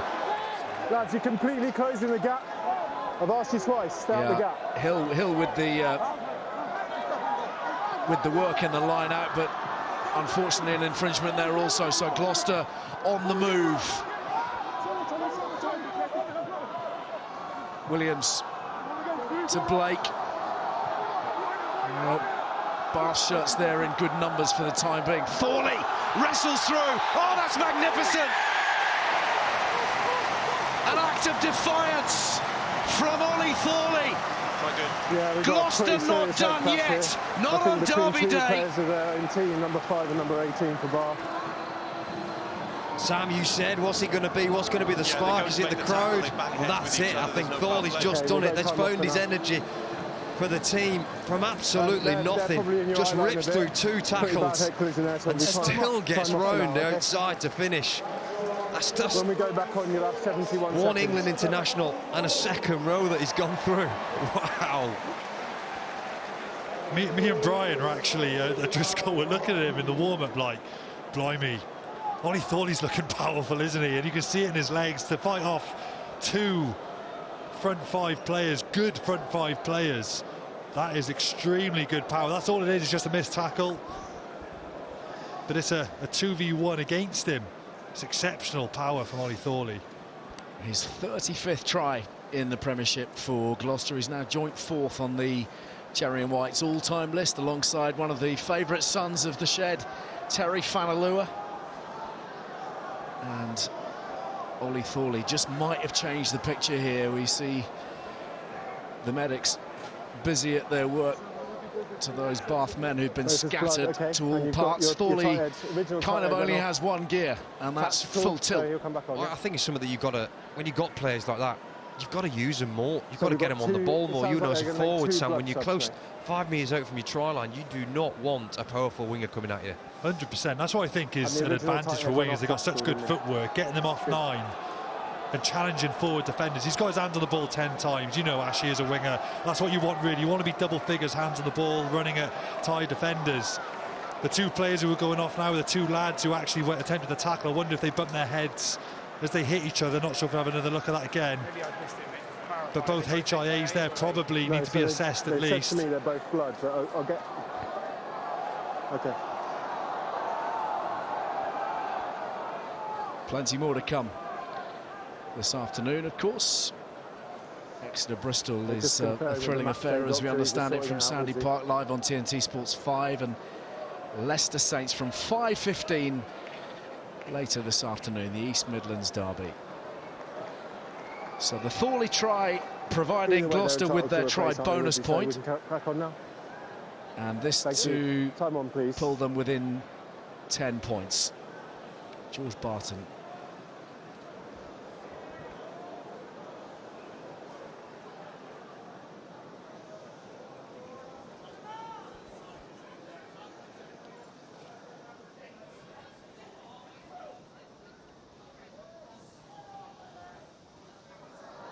He's already begun his run up. Oh dear. Oh, wow. Oh! Bravo! Cool as you like from George Barton. He had no time, and he had players bearing down on him. And Ollie Thorley, as a consequence, has 7 points for Gloucester off the back of this surge to the line. Excellent from Thorley, and well, that's stunningly good from Barton. It really is. Even had a bit of fade on it. We're just double-checking with the head injuries. We need clarification on why they're just amazing skill from the young kid. No doubt to pick up the ball and knock over a drop goal instantly with a bit of fade. And a face that just says, yeah, and? That's the best reaction. Just act like it's completely ordinary, and that's just something you do all the time. 5 is HIA and blood. Okay. So 18 has 12 minutes. Yeah. 5 has 17 minutes. And because it's HIA, they're entitled to be replaced. The players have come back on. The original tight end went off tactical, so he's back on. We play on. 15 minutes. Great work, thank you. So my understanding here is we've got a couple of blood replacements. Because there was blood injury and an HIA, we needed clarification to make sure that the players were entitled to be replaced. All good, 15 on 15. Thank you. Cheers to the patience, lads. So Dutoy has come on for Will Stewart again for blood, and Josh Bayliss is back with us as well. I think that's on account of Ross Maloney having to go off. So game on again with 10 minutes to play, 10 points in it. Englefield on at scrum half for Gloucester. Potentially significant given he's got an enormous boot and could pump over anything within 60 metres. But Bath, importantly, have secured the ball, and Bayliss is juggling with it. And Gloucester are on red alert again. Scroder sizing up the options, and Anas is the first of those. Kutsia, ever willing. Go. It's your man, it's your man.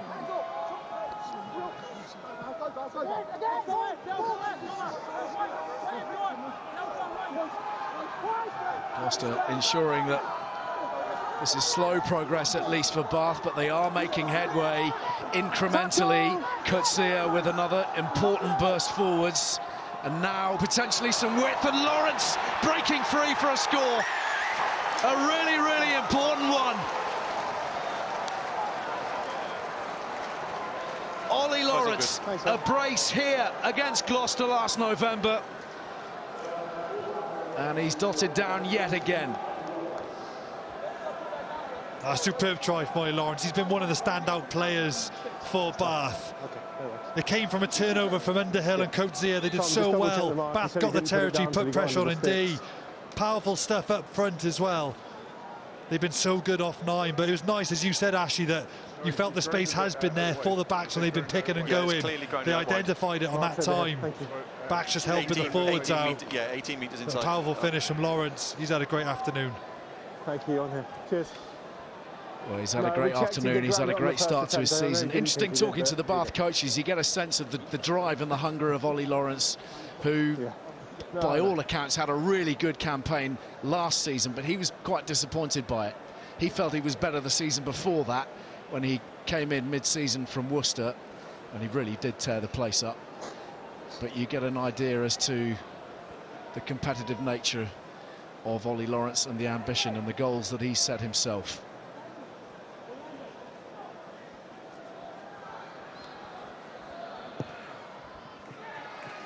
It's probably got something to do with there being a Lions year. That might help push Plaids on. But we did mention in the first half, in that when you've got backs like this is Gloucester putting far too much pressure on the skill set. How you can expect to exit from 10 metres out your own line when you put in lads flat to the line, and you've got forwards over the ball like Bath have. He's asking far too much in my mind. But yeah, Finn, I think he must have listened to the commentary saying you've got to play, you've got to use the backs you've got when you've got Lawrence. But one thing I will say, Finn Russell's pass there to Lawrence, he doesn't break stride. He's allowed to go on an arc, trying to tackle that man at full speed when he's running away from you is more than a difficult task. Ollie Lawrence, just one of those individuals you can expect to see across the autumn internationals, live on TNT Sports throughout November. And we begin with an absolute barnstormer, England against the All Blacks on November the 2nd.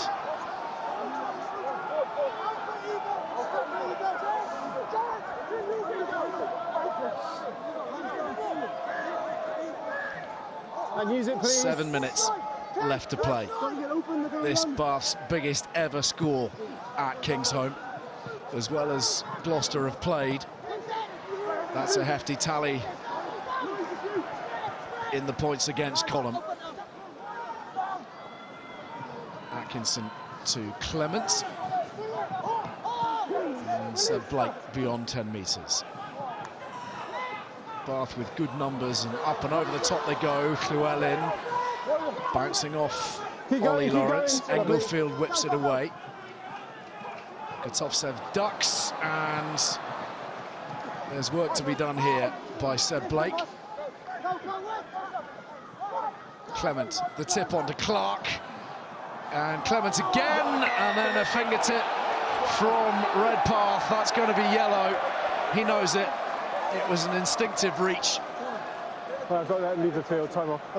I've just yellow carded him, so. Off he will trot to the bin. Ticket, fuck him off, let's go. Are you happy to go, but you've got a player down as well?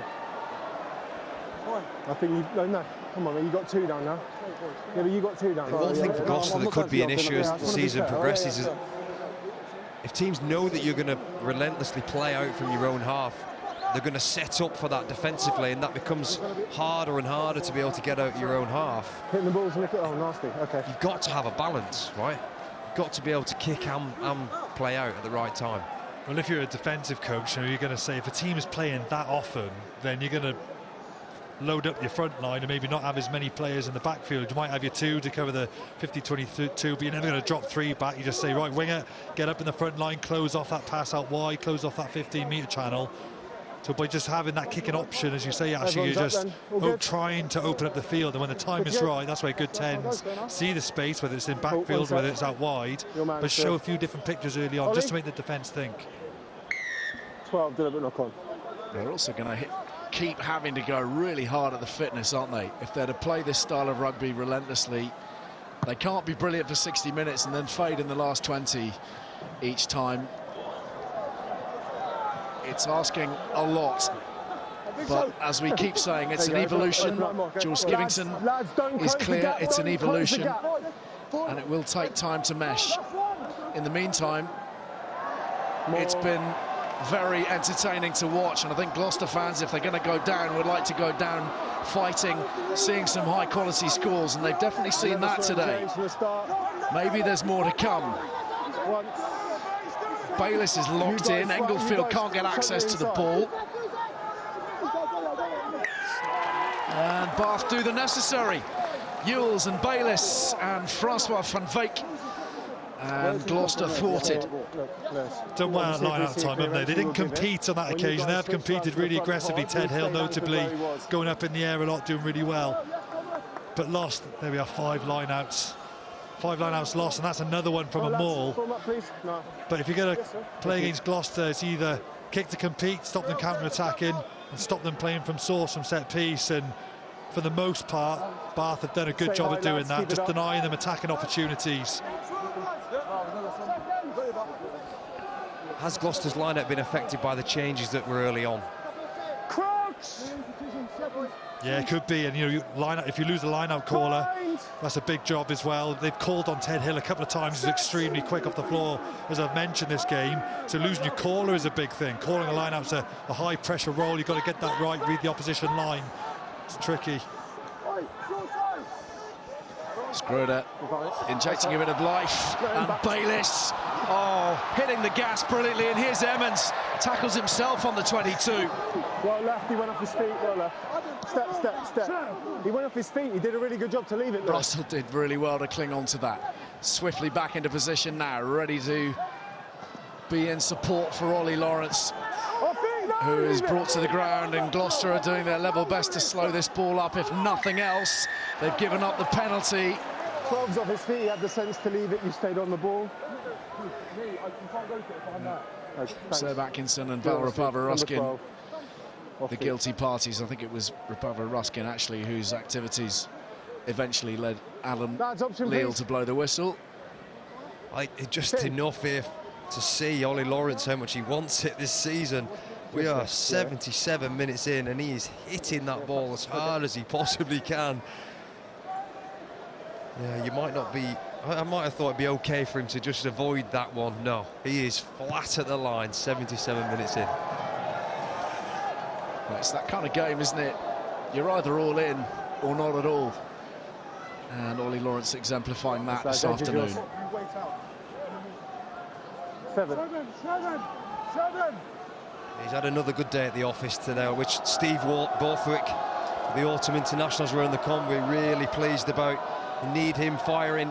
We need that target for England to be able to go to, especially off line out. The interesting bit is who potentially partners him in midfield. Will it be Alex Lazowski? Will it be Fraser Dingwall? Lots of combinations available. And Bath edging forwards here, looking to kill this off. Niall Annett. Very, very close indeed. He turns. And there's the next score. The score that really kills things off and brings up 50 at Kingsholm for Bath in the West Country derby. Jaco Coetzee is the man accepting the congratulations, and with a couple of minutes to play, this is now looking like a very comprehensive victory. Been excellent up front over in the alley, been so good. We've seen this all game, this power game, 5 metres out, reminds us of the Exeter of old. They've been very potent. They've scored some great tries in the opening rounds of this Premiership, but they've really tightened it up today. And the forward pack, Ben O'Ban's obviously got 2 for himself. Jaco Coetzee, a great ball carrier, getting straight into it, but they've been brilliant when they've been 5 metres out from Gloucester's line. I asked you, Ali, as well before the game. 6-2 Bath bench split. Wonder why they've done that. I think we're seeing the reasons why. The forward pack coming off the bench has just added more power to it, and that's where they've scored a lot of their tries today.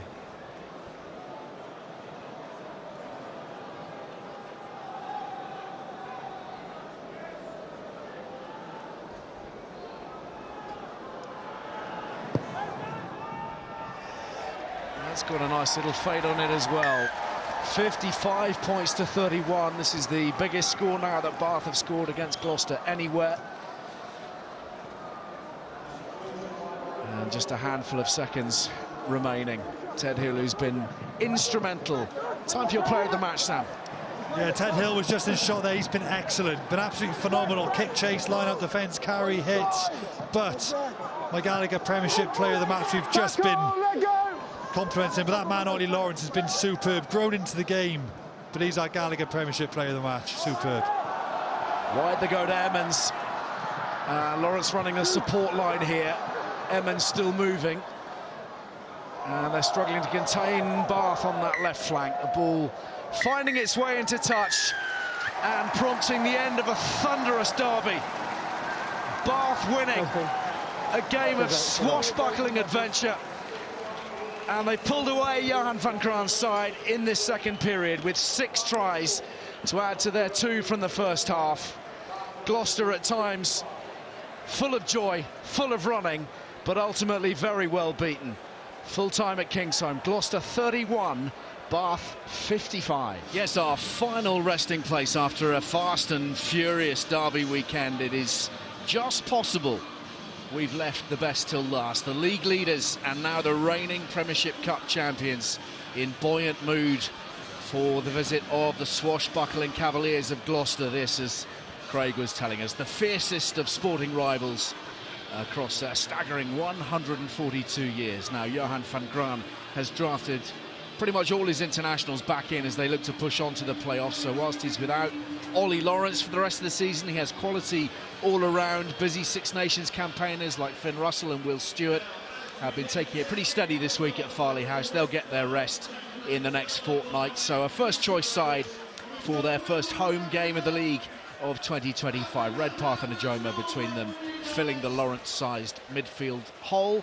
Will Muir back from injury on the wing, so too Josh Bayliss on the flank, and Sam Underhill returning from ankle surgery via the bench. George Skivington has given Gareth Anscombe the weekend off, and he's switched Santi Carreras to fly half. A gentle introduction to his teammates for next season, of course, as he makes the controversial West Country leap. He has the brilliant Thomas Williams with him for company at half-back, with the Pumas' inclusion at 10, meaning George Barton is starting at full-back. Ollie Thorley's out of action, Max Llewellyn therefore out on the left wing, and up front a most welcome return for Afo Fazogbon at tight head prop, now recovered from an ankle injury. The two Freddies at lock, and the side is led as ever by the club's heartbeat and conscience, Lewis Ludlow. Head-to-heads, Sam.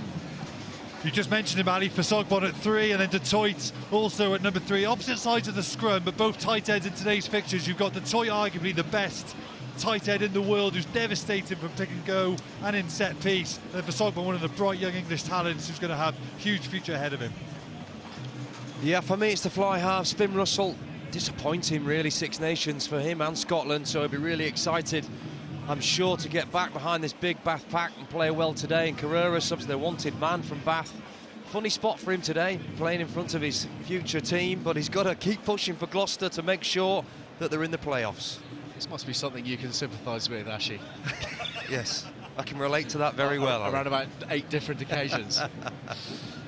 Well, there's a little glimpse at Gloucester, and there are the Premiership Cup champions. Such a very long wait was ended last weekend at Sandy Park. Flushed with success of silver, returning to the rack, a 17-year absence of trophies. And Gloucester just maybe plumb the right team to ask some awkward questions of the trophy winners. They began this weekend in 3rd, the Cherry and Whites, overtaken by Leicester and by Quins on account of their wins on Friday and yesterday respectively. So hard to know how effective their prep will be for the league's run-in. Such a tough challenge for all the clubs, this 2-month hiatus. But Lewis Ludlow's men have taken 24 points from the last 30 on offer. And before the break, they were flying. Back-to-back victories over Sale and Leicester. And all done significantly with a style and a panache that's had seasoned Cherry and White fans blinking in disbelief at times. So it's their challenge today to slot straight back into the groove, find that fluency, find that chemistry that opposition teams have been having a hard time handling.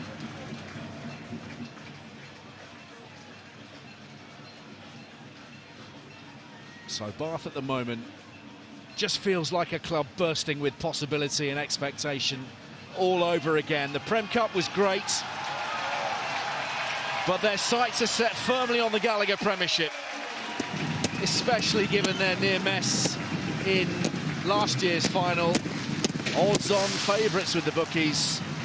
They've got that incredible depth of talent, the envy of the league. And a lovely moment for the fans here who've stuck with this team through thick and thin, and there's been a lot of thin in the last few years, welcoming their heroes, the good times, back at the Rec. Reminder as well that Bath battered Gloucester at Kingsholm in October, and that will be occupying a few minds, you would think, at various points through this afternoon. Big occasion for Max Ajomo. No Ollie Lawrence, so that is an area of a little concern for sure. Sarah Cox, our referee, also in charge of the Prem Cup final. Joe James, Jonathan Healy running the lines, and our TMO, Dean Richards. So the perfect setting is always the perfect setting here. The Rec bouncing this Sunday afternoon in celebratory mood after that long-awaited restocking of the dusty cabinet. Question is, can it be the spur to bigger and to better things? Or will the neighbours throw a spanner in the works?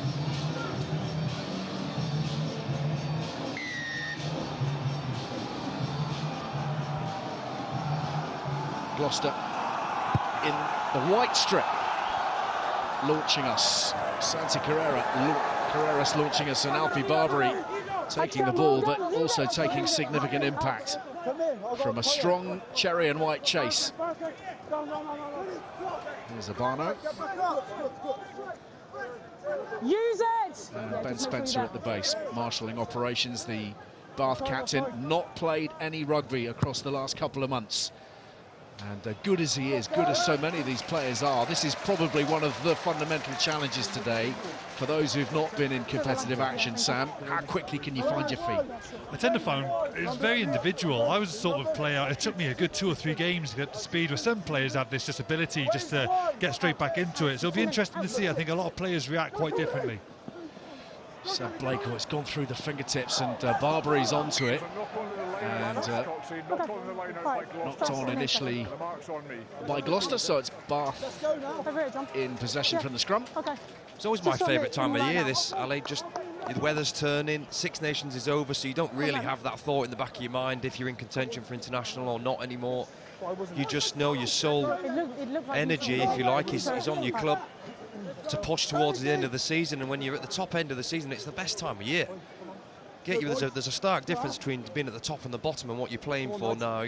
And this is your opportunity, these games, to keep pushing to win a trophy. Yeah, noticeable in the week. Had the pleasure of spending a bit of time at Farley House, and they were definitely bouncing off the back of the victory. But there's a steel about this group and a real dogged determination that it doesn't just end with the Prem Cup. They know they're capable of much more, and of course spurred on by last year's disappointments at Twickenham, none more so than Finn Russell in that bracket. De Glanville finding McConaughey. The fend on Seb Atkinson. Carreras brings him down. Russell, Ajomo, Dunn. 2 tries in the cup final for Tom Dunn after 14 years of waiting in the Bath camp. Spencer's kick charged down, he regathers. Freddie Clark all over him.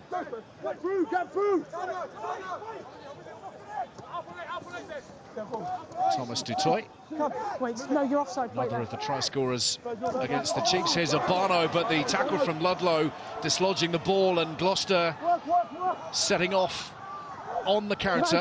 Carreras through that first tackle and up to halfway. Thomas Williams, Faz Bon. Exciting to see him back in harness in that Gloucester front row. Atkinson to Barton, who's at fullback today. Harris goes wide. Here's Llewellyn, more normally deployed in the midfield, but on the wing today.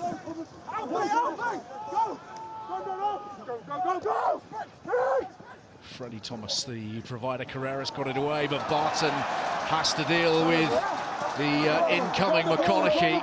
Read that well, stemmed the flow, shut down the options, won the penalty, and they've gone quickly, and Barbary chips it, but it's a little bit more than a chip inside the 22, and fortunately, from a Gloucester perspective, there is cover.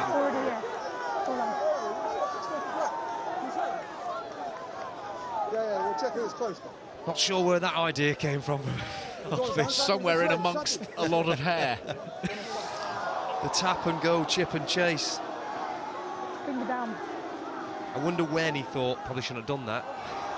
A couple of things from Bath. There was the Finn Russell got the ball out wide. McConaughey made a good break. Then they had a good carry off Dunn, and then Spencer went to kick Holds it. his ground. It's fine. Couple of options where you think Bath should just kept the ball in hand. They're building some momentum, and maybe that's just because there's been some time away. Even though your players like Barbary played a lot in the Prem Cup, you just feel Bath just need to keep that ball in hand just a little bit longer.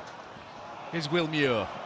Great to see him back on the pitch as well. First outing for 11 weeks, owing to hamstring trouble. Bayliss, he's been missing from action as well with a groin injury.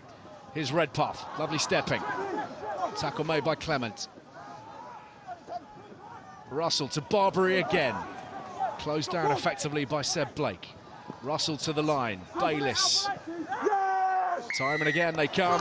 Gloucester thought they had a sniff, but it's Freddie Clark who's been singled out here. Yeah, that's why, Ali. You just feel if Bath go multi-phase, they've just got that edge from a power and physicality up front. So you think, look, if we keep the ball 5, 6, 7 phases, we'll trust that Gloucester will infringe because we've got too good at ball carriers, too good at attacking shape, and now they've got a great result of an attacking line out. Interesting, not gone for the points there. I think early on, it's a relatively easily kicked for Finn Russell. Something in the air though, isn't there? Just ask Alfie. They're going for it. Setting out their stall early, Bath. Crowd are happy about it. And Tom Dunn is charged with getting the first bit right. It's to Yules. Here's Spencer, and through the middle comes Redpath, driven to within 5. Still they keep it tight. Just a metre away, Spencer. Never left his hands. Never left his hands. Bayliss waits for the moment. Pepper to his right, and that's come off someone's face, and Clement tidies it up for Gloucester. Oh, now it's with Pepper. It is crazy. Pepper for the line. Has he twisted? He has! Somehow, he's got that ball down amidst a forest of bodies. And the early score going the way of the home side.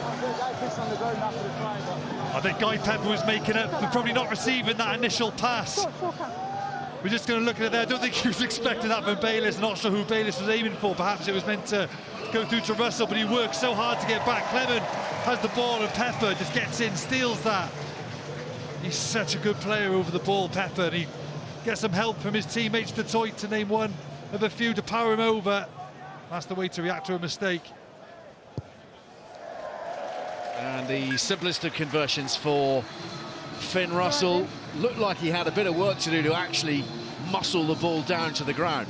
Do you know, every time I come down to Bath and I watch Guy Pepper warm up, and for a 7, I'm always surprised at how big he is. For an open side, he's a big man. He's almost the size of a 6, but he moves and plays like a 7, which is why I think puts him in a top bracket of a future quality player. I think Carreras has got to be frustrated that he had him.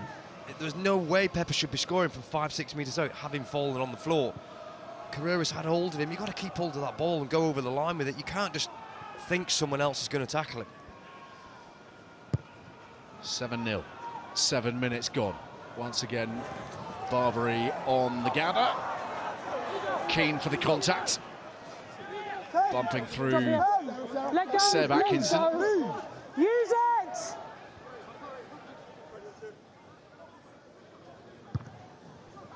And Spencer's kick is long. Barton backpedaling, bringing in Llewellyn.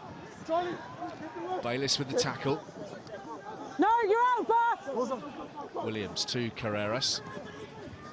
Clements. Plenty for Atkinson to do. Blake, just a little isolated. Fazogbon arrives in good time. Nothing doing through the phases, so over the top they go, looking to find Carreras. That was nonchalant from Russell. Casual even. Barton waiting.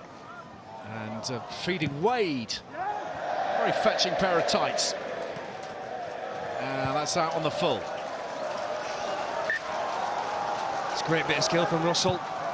It's the calmness of mind of what you get, and then instantly sees the space, heads up, looks for the corner because he knows there's going to be something back there. Probably doesn't get the connection that he would have liked on the ball to get the distance, but you got the same result in the end. Ended up forcing a mistake from Wade. He won't be too happy with that.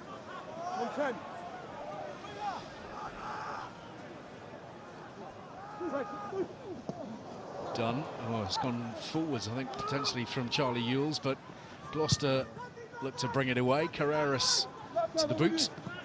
And here's Tom de Glanville. Probably going to face a bit of stiff opposition for his starting spot next season. And one of those men has just done him. Inside and out. Barton frees up Wade. Wade now looking to go past Russell. He's through Russell, but there's cover from Bath. Gloucester need quick ball here. Tomas Williams whips it away. Clark, Barton, Carreras, Fazogbon. Wide they go. Here's Clement. Jack Clement pins his ears back and tears over. Well, that's why the Cherry and White fans are up on their feet, because Gloucester now are playing the kind of rugby that brings everyone to their feet. Oh, this was amazing from Carreras. He was almost boxed in, but he finds space. And I thought Wade one-on-one. Russell does really well here, actually. You thought Wade, for all money, was going to be in, but they spread it wide for Sogbon now. He delivers a really key pass. Seen a lot of front row forwards butcher that, and it's finished off well by that man. I believe he had the line-out steal going back 2 minutes ago when Bath had an attacking line-out. And I'm pretty sure it was Clement or Clark who got that vital line-out turnover. So going from end to end, what a brilliant try from Gloucester. 5th of the season in the league for Jack Clement, who's become a very important part of this Gloucester back row. Very rare you see Jules Skivington's side named without him featuring at either, well, 6, 7 or 8.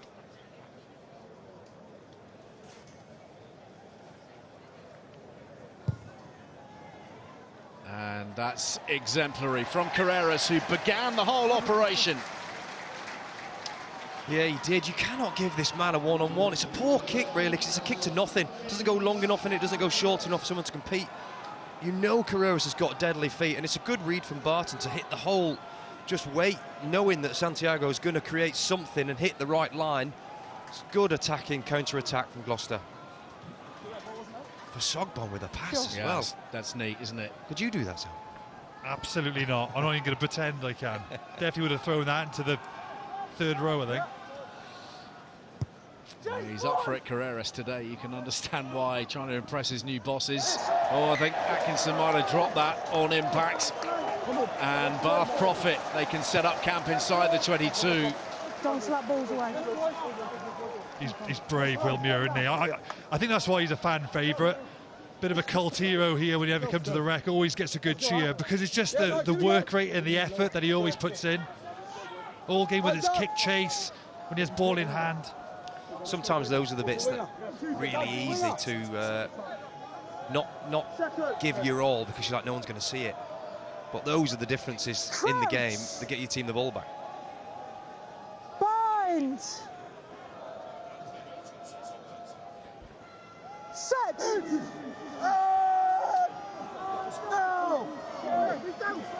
Play the ball away, please.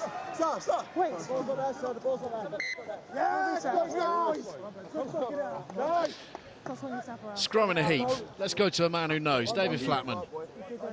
I think this is a fascinating battle on this side, actually. You've got Benno Abano, who we know an awful lot about. You've got the young Afo Fazogbon on the tight head. Now you've got, in Abano, you've got someone who's short, squat, extremely strong. What he wants is Afo Fazogbon. Have a look at them now. He is enormous. He's incredibly tall. He's long in the back. He wants Fazogbon to get a little bit tired, a little bit lazy, and come up a bit. Then he can get underneath him and fold him back over himself. That's what he wants. Fazogbon wants to get out nice and long in front of Ben Spencer there into a nice shape, and he wants to try and crumple Abano backwards. If he lets Abano get in good shape, lets him get to where he wants to be, nice straight back, and doesn't crumple him up, Abano will try and toast him. Fazogbon there is getting so low he's losing traction, but he knows he has to stay there. He got away with one there. Thank you, Flats. Oh, Finn Russell on the half volley looking to pick out McConaughey, who tidies. And even things that are not going entirely to plan are kind of working out at the moment for Finn Russell and for Bath, who are approaching that 22 again. Jomo slips it away to Redpath. Bayliss on the chase. We know he's got that lightning quick foot speed, and Barton is across in good time. Gloucester's defence is standing up really well currently. Bath are trying to tighten them up all the time. No, time's off. Trying to then throw Finn Russell's pass wide, but they're not getting any joy out there right now. I don't think they're getting enough go forward through the middle to go wide was what they're trying to do. They're not getting a bit frustrated with it, Russell.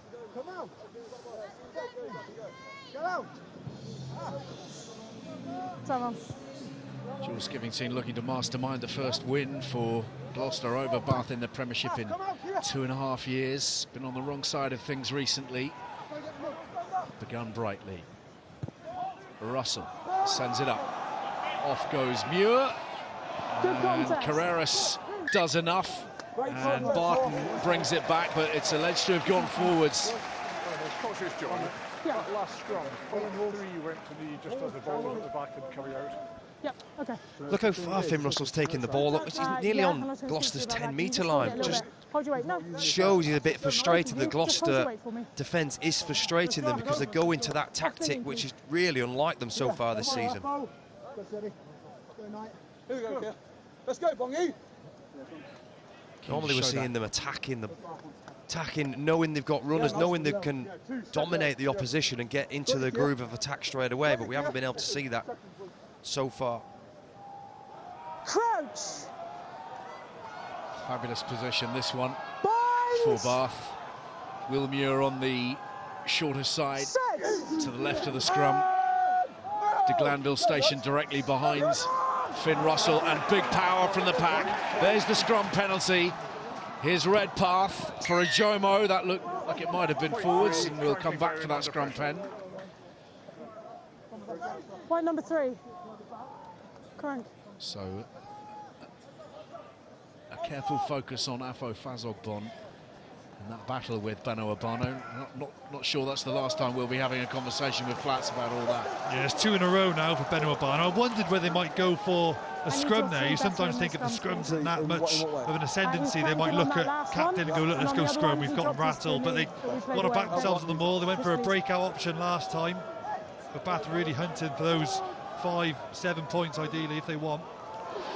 Charlie Eels with the line-out ball. Tom Dunn comes round to take charge of that precious white ball. There it is, feeds it back for Spencer.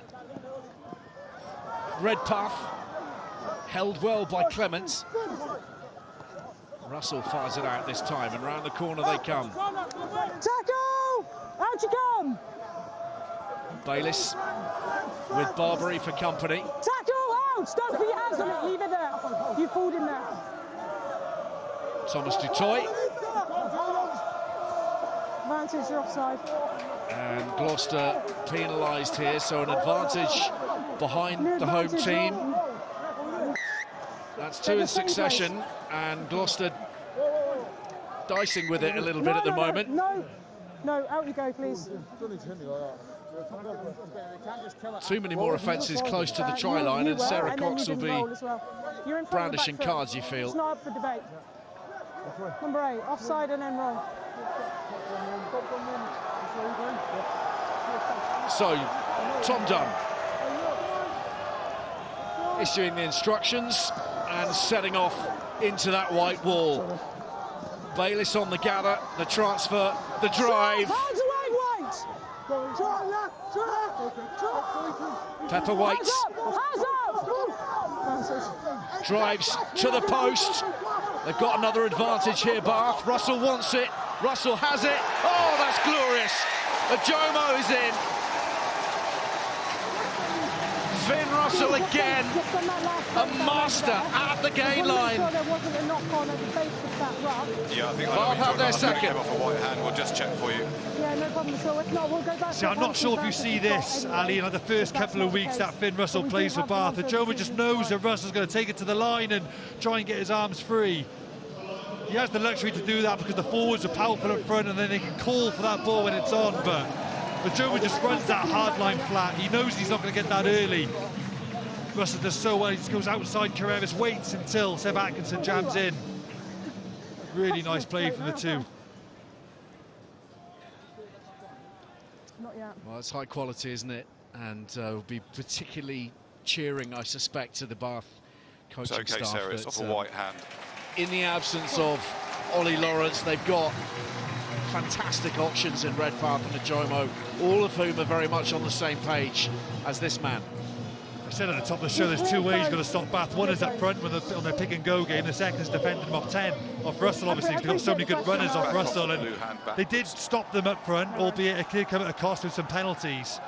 But at the minute, struggling to contain them on pick and go without giving away pens. And then Russell's getting his hands loose and doing damage like that. That's exactly what Bath are good at. Powerful up front, great off 10.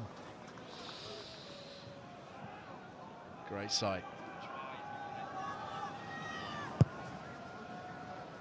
Carreras deep and high, and Barbary brought down well by Atkinson. Takes a bit of stopping when he gets a run up.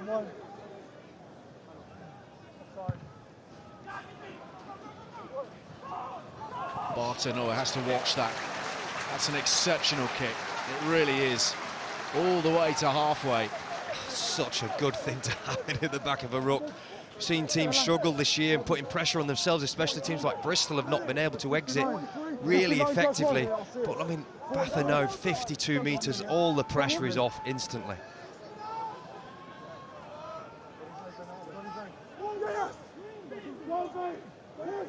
Blake finds Ludlow. Clement floats it out for Atkinson. To Moss Williams. Carreras. Barton. Wade on the outside. Here goes Wade. Tried to flip that infield to Carreras, who perhaps wasn't quite ready for it. That's all of them. And it's gone forwards. And we're back to scrum time. Chris, you've been looking at that last try. just to Jomo, if we see him here, he's the guy that recognises the space really early. He's telling everybody else to go himself as he's spotlighted. He's the man that scores the try because he goes, you know what, I'll go round there myself and I'll score it. Russell's waiting. Spencer here's the call. It's always a difficult one, this, because getting the ball off the forward sometimes can be challenging. But Finn Russell's clapping his hands, and Jomo's the man who hits the space. Please give me a second. You're going to which way are you going to go? I'll just go straight out. Yeah, no worries. But it's that chemistry, isn't it? It's that communication. And by all accounts, Max Jomo has really come on in that respect. You talked to Lee Blackett about him. He said he's probably one of the backs that I'm toughest on because I know he's got one of the highest ceilings. Barbary. Lady advantage. You've got advantage, Ben. Elbows on the floor, mate. Elbows on the floor. Never regardless the height. So, penalty going against Gloucester, who are far side. Elbow to the floor. just struggling to reset themselves here. Absolutely. What do they do here, Sam? It's so early, 21 minutes in, and if you've not got, in a contest like this, if you've not got parity at the scrum time, it can be a long day. Yeah, I mean, that's 5 penalties already. Not all at scrum time, of course. Just missed touch here, but it can become an issue, and that's when you do see sometimes substitutions. They're brutal pre-half-time, but I think we're a way off that yet.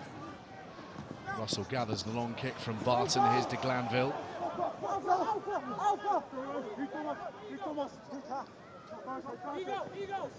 Seem to have a very good balance at the moment, Bath, between that capacity to flip the switch and go hard, and actually then that calming presence of Ben Spencer, who's just going to organise things, provide enough structure for their heavy ball carriers to thrive.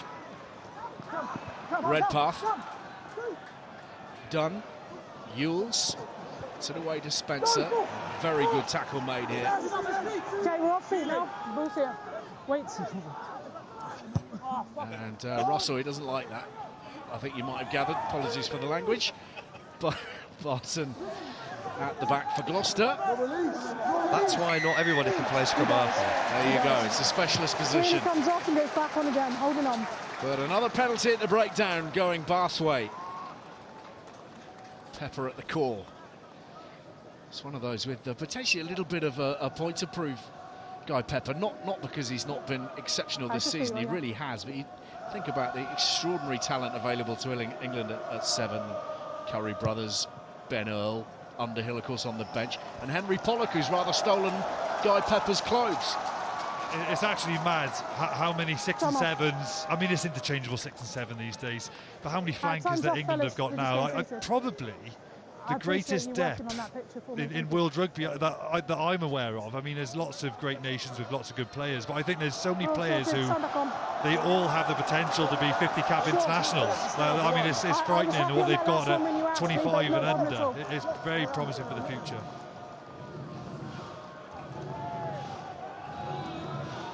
So once more the penalty allowing for this field position and rising expectation levels at the Rec. Popped away by Ewells. Redpath running hard to the line. Spencer, Barbary through the tackle of Clement, still going. Spencer wants it. Dutoy, he'll take some stopping. Almost every single match, the tank is on the score sheet. A scorer in the Prem Cup final, and here today at the Rec as well. Clinical stuff. Redpath has carried well. That's a couple of times now. Redpath has done a good job on first phase. You wondered what life was going to be like without Ollie Lawrence, not even Thocking a Singer to use on first phase. Redpath carries well, Barbary carries well, then Dutoy gets in that position, and it's looking ominous from that moment onwards.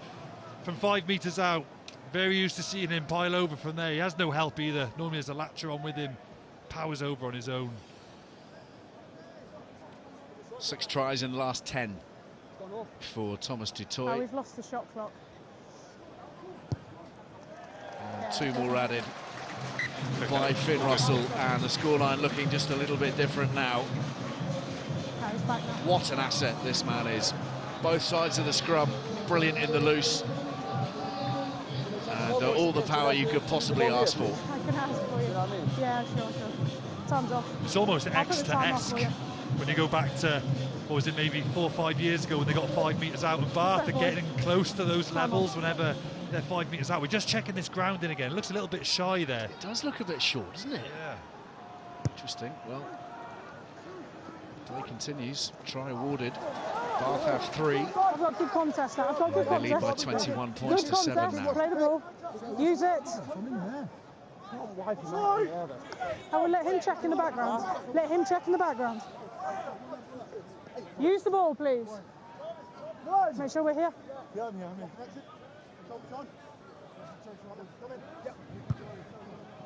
Spencer's There's a captured boot penalty again. This restart. one They'll let kick off for White, but competition.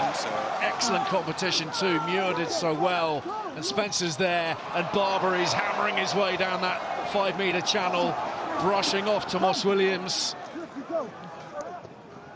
Rue. Russell. Obano. Not when he's rolling into the 9, okay? Gloucester You're absolutely fine, no problem at all. falling foul of the Sarah Cox Not whistle. into the 9, please. I can't let him steal that Gotta when be 3 12 is in points the way, this one, affecting isn't the it? clear. Right in front of the posts. Push you up to 24 points. Nope. Look like it. EU dares wins, Rodney. They're definitely going for that bonus, aren't they? They've had no intention to go for those 3. Yeah, no, absolutely. I thought It's it was riding fair away, because even at the to be moment they honest, keep being given I think he gets to opportunities in the ball, middle of okay? the He took it field off with in the background. Gloucester indiscretion. 5 of the 6 penalties conceded at the breakdown. Yeah, all created by Muir. I mean, the box kick is on the money, which makes it a lot easier.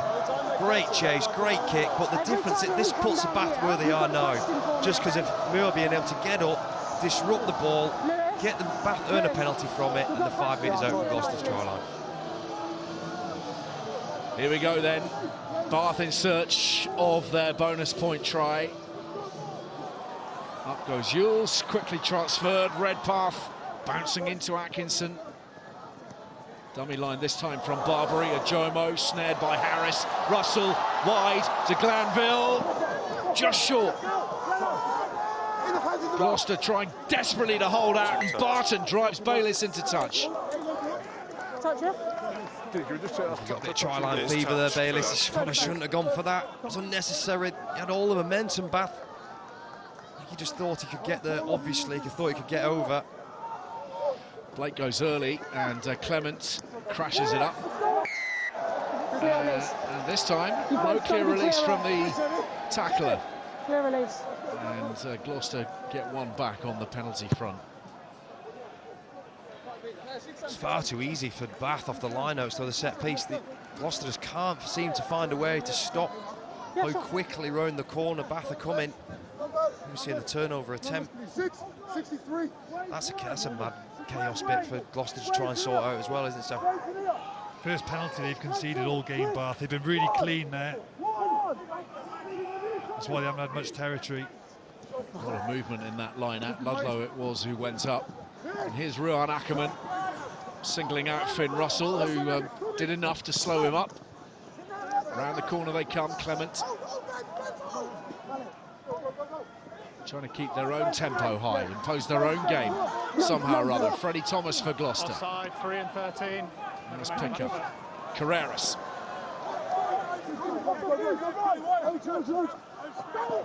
Clement again. Yeah, Building me, mate. Gloucester and back for an 3 and advantage. 3 and 13 offside from here. No penalties conceded for the best part of half an hour, and now 3 and Bath 13. conceded 2 in as many minutes.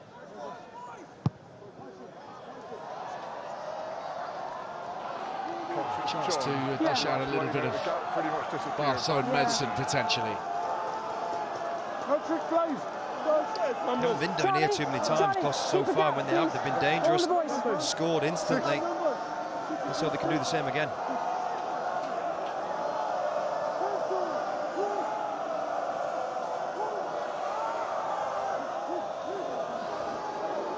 Thomas.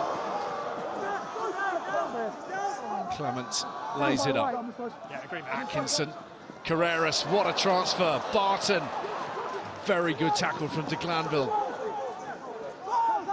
And It's just given his teammates enough time to get back into position. Ludlow with Wade alongside, that's gone forwards.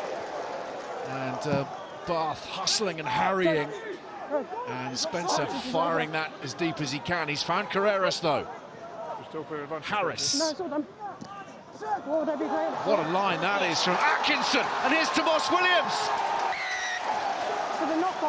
Once again, Gloucester striking from deep. Seemingly with not too many options available. There are always options as far as George Skivington's men are concerned. Well, it was Harris. He takes it right to the line. I think it's even a no-look. He goes all the way to the Bath defensive line and gives that pass to Atkinson right at the last minute. All good. That's such good work between the two players. I'm not sure that was pre-communicated. That's such a nice ball. And Atkinson run hard. You have to run so hard into that gap. Thomas Williams, as all nines do, just on that shoulder. But here we have another closer look at Chris Harris. That's a lovely little ball there to Atkinson. That's a great line.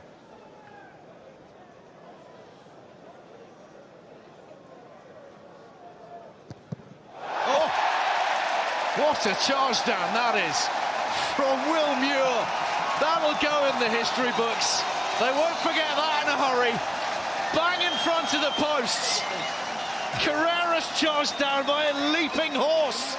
So that's why the fans love him. Like I said, if it's not an aerial ball, it's just, he never gives up. I don't know if I've seen many back three players just relentlessly working all game. And, you know, talking about chasing something that you don't think's worth it. I mean, if the game comes to the wire, they'll be looking back at that as a big moment. But I love that from Will Muir. Nothing's ever a wasted cause. I love it. I'm sure I've ever seen that from right in front of the sticks. And he goes again. Once more airborne. Taking a little bit of time to get to his feet. And through they go, Gloucester. Ruan Ackerman, he's got Williams on his shoulder. Thomas struggling to keep up. Tomas Williams steps Russell, fends, gets it away. Seth Blake!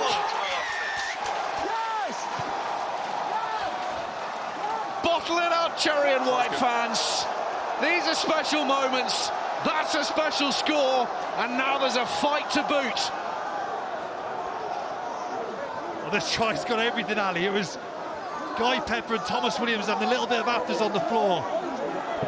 And then Ludlow comes in to look after his man, and Bayliss doesn't like it. I'm just checking that. So much to review. So much excitement. Ackerman with the initial break. Look at, I love this from Williams. He's just almost playing with Finn Russell, just biding his time to create enough space on the inside shoulder for him to put what I think is quite a famous sidestep, really, the Williams sidestep. You know it's coming, but there's absolutely nothing you can do about it.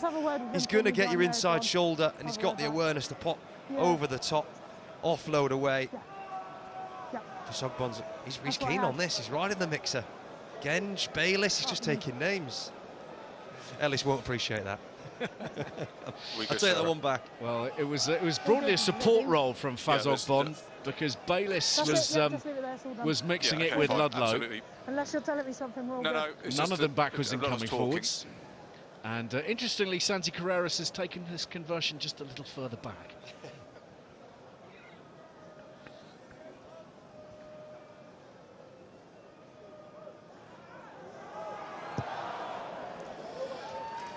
Safely this time, but the gap only 2 points. Bath 21, Gloucester 19. Let's have a word with Johan van Graan, who's the Bath director of rugby, of course. Johan, you'll have known all about the Gloucester threats, but if you needed notice serving, the last few minutes have done exactly that for your side, have they not?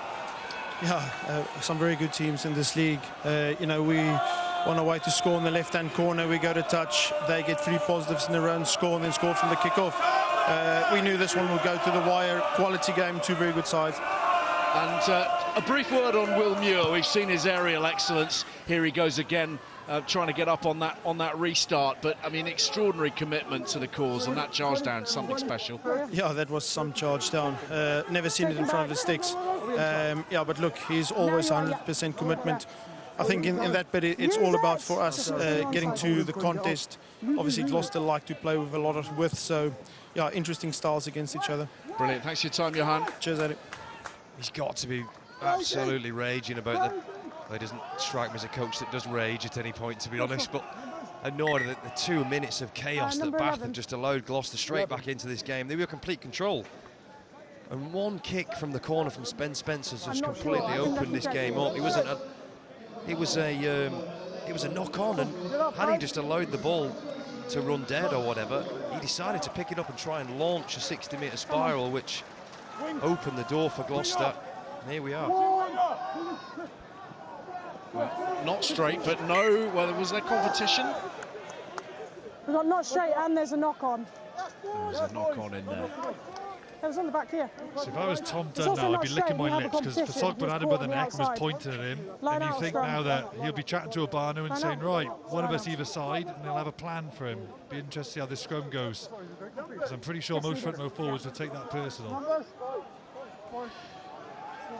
Well, the line out now for Seb Blake. Gloucester, by the way, have removed Max Llewellyn. And they've put Josh Hathaway on the wing, but Bath have won the line out, and Redpath is away.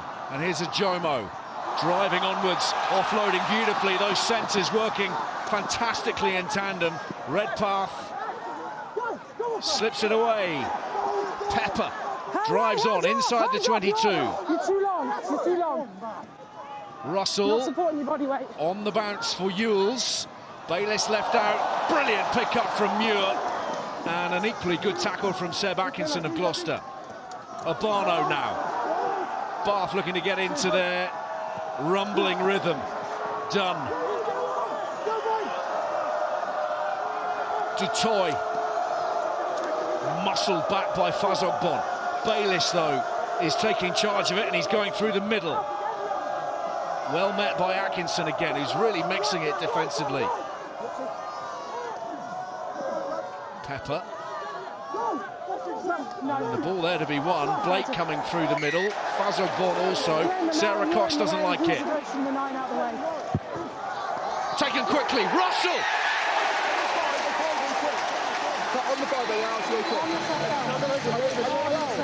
Sharp of thoughts. Gloucester napping, or rather trying desperately to suck in some oxygen. In the meantime, Finn Russell was taking charge, and he was grabbing Bath's bonus point. Why not? Exactly what you said, Andy. Just look at the reaction from the Gloucester players from a penalty. You have to be quicker than that. You have to be able to transition from being in possession to being in defence at the click of the fingers. As soon as Sarah Cox blows her whistle, you have to get back on side and just switch into defensive mode. And Gloucester just napping for 2 seconds, and Russell, quick-witted as ever, sneaks in for a try.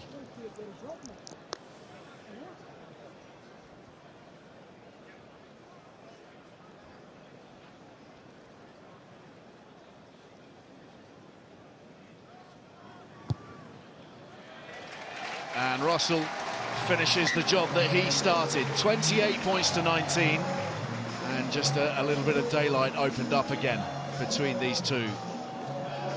This is where the try was started from the line out. You cannot give a Jomo, can't miss a tackle on the inside shoulder with Redpath and a Jomo coming through. This is what they'll do to you, they'll rip you apart. Just one turn over the line out just created another opportunity to Bath get into the 22, and they've scored another try from it. So the try bonus point in the bag after 37 minutes. And once more it's Barbary charged with that initial surge from the restart. Tackle! Use it!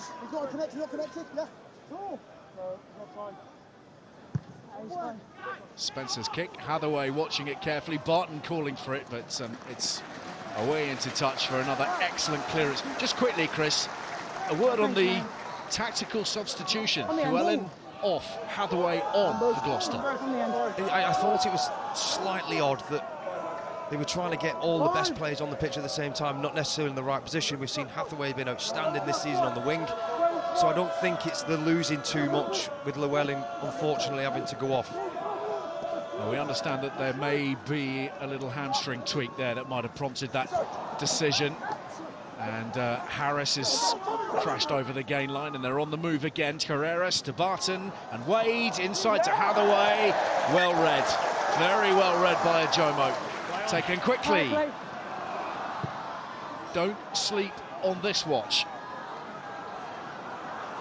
Once again, Muir is eating up the ground, but Carreras has the feet to go through him, past him, around him. Tomas Williams now, keeping the options open.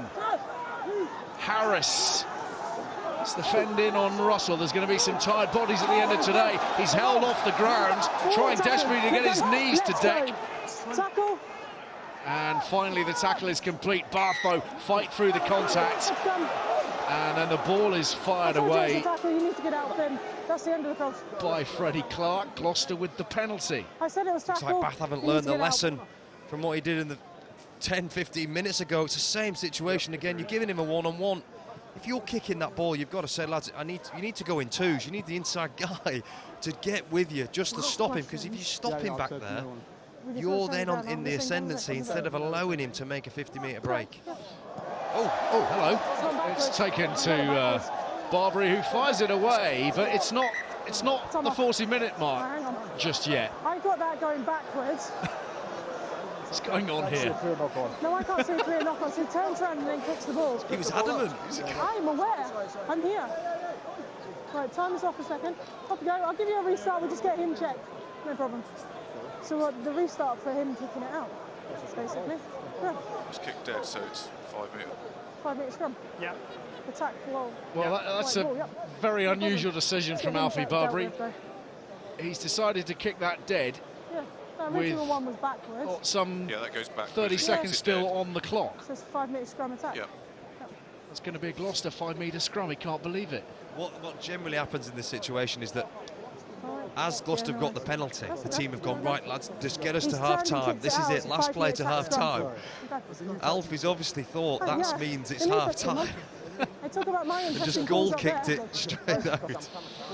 Interesting times. Right, we're about to enjoy, and I hope the word is valid here, a very, very important scrum. David Flatman is right alongside it, salivating. I'm going in, mate. I'm going in. I'm going to go mix it up. Out the way, lads, there's action on there. I think what you got here is sometimes if your pack was dominant, you'd say, right, let's push them over, lads. Let's do them if you're Gloucester. I don't think they're going to push Bath over. Bath are too strong with Abano, Dunn and Dutoy in there. What Gloucester want from this is rock-solid ball. They want options right, options left. They want Tomas Williams or Ruan Ackerman to be able to do whatever they want to do in their own time.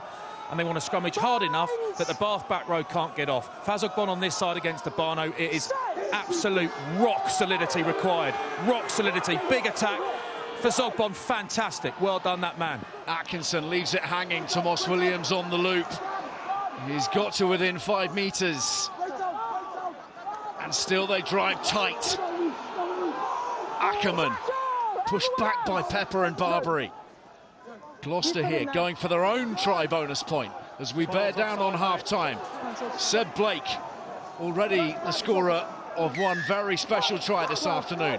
Had the advantage, now got the penalty. And Williams is going to take exception to Redpath. I mean, it's everything you'd expect from a West Country derby, isn't it, at the moment? We've definitely had more tries than I thought we'd see again, but it's been outstanding. Gloucester, every single time they get inside the 22, which hasn't been often Number 12 in this first half. They've scored from it. Again, they're looking dangerous. Here we go. Fazogbon fancies it, tap and go. Yes, please, Gloucester. It's the big tight head who's being given the duty here. Little tap, sets off towards the line. Blake, Clement, no, he's dropped it. And Bath might be off the hook. It might have gone backwards. Barton picks up that beautiful wide ball. And Gloucester have their try bonus too. Little bit of fortune in amongst all of that from Jack Clement near the post. Adjudged to have gone backwards. Let's have another look at it. It is fortunate, Ali, on the... If it has gone... it's definitely gone backward through his legs. It's this bit of skill here from Carreras again. Double pump. He sees the numbers outside him. Who's he going to hit his pass to? And it's just on a plate for Barton. There's nothing Will Muir can do. Because the pass is just direct, perfectly in front of him. Carreras again with a special bit of skill, which he's shown a lot of times in this first half so far. Well, he's been intent on showing Bath what they're getting next season.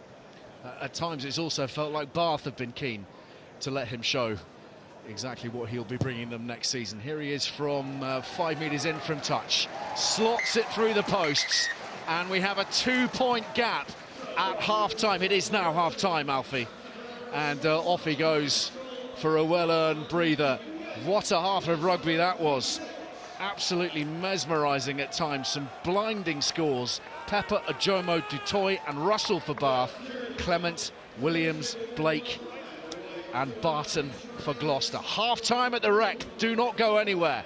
Bath 28, Gloucester 26. He's still shaking his head about it, I think. However, he's done lots of good stuff as well. Yes, there's nothing worse than looking to your coach for a little bit of just something. Once again, just I feel like you may be one of the best people to turn to in this scenario. Why is that? Yeah, I definitely wouldn't have looked to the coach. Head down. I'll make sure we're on side. Sort it in the second half, that's what I've been thinking. Focus on your bootlaces. Right, here we go again, everybody. Strap in. I thought it's through his arms. I haven't got anything live. Sarah Cox happy enough with the gather from Gloucester. This is Freddie Clark. Okay, let the ball come. Will, we're all done. We're all Matthias done. Alamano available to Gloucester at the moment. He's out of action injured, along with the likes of Zach Mercer, Ollie Thorley, Albert Tuasui.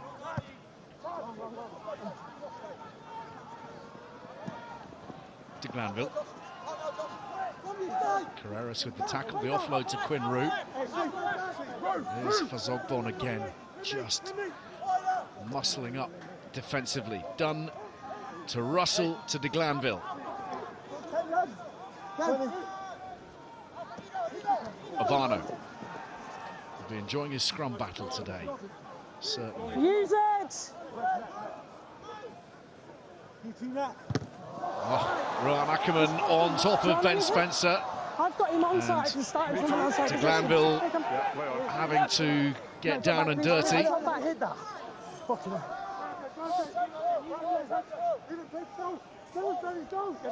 Tackle! Roll, Phil, roll, no, don't, no, you're all led on top of him. The ball's there.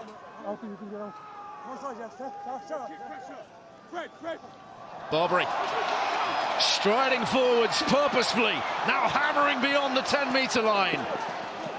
All is forgiven. Whipped away by Spencer. Russell sizing up the options, threads it through those defenders. Off goes McConaughey, and the ball finds its way into touch. A trademark run from the Bath number 8, and he did this the other day as well, didn't he? It's Freddie Thomas who's sort of in that guard position, probably waiting for the ball to go back, expecting a box kick. It's really good play from Barbary, and then Russell just puts it in behind. What a big swing of momentum at 70 metres just from 2 bits of play. And now it's all pressure on Gloucester again. Bath. There was a moment, wasn't there, in the Prem Cup final, not a dissimilar situation, just waiting for the opposition to commit before stealing through the hole. And pressure now on this Blake delivery for Gloucester. Oh, floated it up, quite beautifully taken in by Freddie Thomas. And Ackerman again on the ball. What a willing carrier he has been. Talk about the potential of him leaving Gloucester at the end of this season, but he's been one of the most effective carriers for 7 seasons now. Incredibly durable as well, Sam. One of those players you know you're going to get 15 games, no bother at all out of the league campaign. Yeah, he consistently sets that physical effort, you know, both sides of the ball, you know, but really throws it about. Been a really valuable player for Gloucester over the years. Like I say, if him and Tuasui weren't to be around, there's a lot of physicality lost in that pack. Here's Russell again, floats it out in front of Redpath, who runs onto it pleasingly. And challenge over the ball from Chris Harris, who gets the turnover. And that's a little bit of a role reversal. That was tending to be the theme of the first half, but with the boot on the other foot. There's no way they should be getting turned over first phase, though, is there? Sure, and that's why I say that's a really good jackal. I'm going to get a bit giddy over this because it's not, sometimes it's a jackal because it's a poor clear out, but you've got Chris Harris winning a jackal there against Barbary and Guy Pepper. That's a 7 and an 8 who's coming in there, and as you say, actually, they should be blowing him out the way. He does release that, so you got Barbary there. He might argue that the Gloucester player's not rolling away, can't quite see who it is, so he can't get his foot in properly, but it's a good jackal against 2 back rowers. They can't shift him. Good play, Chris Harris. Right, steady, boys. Come on. So from one end Will, to the other. Step over just a sec. Thank you. And all eyes on Seb Blake again. Up goes Ludlow. Williams at the second attempt. Atkinson into Guy Pepper. Nice change of angle from Clement. Some muscular stuff there. Williams, nice handling from Clark. Barton through the hands. Wade with fewer options than he might have had. Big counter-ruck from McConaughey, but it's still there for Tomas Williams. Again, another excellent line from Rohan Ackerman. Clement with the hands this time. Kieran Knight has the ball dislodged. Quinn Rue drops it also. And the first knock-on from Gloucester. Bath possession at scrum time. Fast and furious. Number 1. Some good carries coming from Gloucester. They're getting some really good go forward. Does quite well to stay on his feet, just buy some time, and Clement's been carrying really well. That one-on-one with Quinn Rue was excellent. He's been good all game. And that's the strip from Barbary. That's quite subtle there. That's really nice work from him. Really made up for that first half. He's had some big impacts in the second half now. That's really relieved the pressure for Bath, and intrigued how this scrum goes now. For Sogbun done, Stewart's on. I think it's a knock-on. I think it's a knock-on live, so... One big break, one big turnover, and Rapava Ruskin on for Kieran Knight. That was his final act of this contest on the loose head. Rapava Ruskin, who's had all manner of trouble with injuries and difficult knees. They think they've got to the bottom of it, Gloucester, finally. Huge asset when he's at his best. But coming under pressure from Will Stewart, who replaced Thomas Dutoy at scrum time. Just one of those many areas where you look at the Bath squad and you think, wow, that's potentially a Lions Test starter there, who's just come on for Thomas Dutoy, one of the world's best tight heads. Yeah, then you're still looking at, you know, impact from Hill, Ted Hill, sorry, and then Underhill to come off the bench as well. So just looking at the Toit there, who's had to put in a good first shift for the try himself first half. But that's what I mean, they got a monster pack, and their options as well are brilliant. And I think that depth is what's going to have them give them a really good chance for a really good run in late. Very good depth. First 2 players in every position is top quality. We'll have a word with George Skivington in a minute, the Gloucester boss. There's a free kick for Bath, who are off the hook to some extent. Do you think Will Stewart's and Thomas Williams are getting on all right today, considering he stepped him out his boots last weekend in Cardiff? I will say Thomas Williams is a different player at Gloucester. He looks phenomenal, but yeah, I'm sure there's a few demons flying around those Welsh lads. They're still hanging. I'm still suffering for them, to be honest, as well. OK, let's bring in George Skivington. George, your thoughts on how this game is balanced at the moment and what's going to make the difference?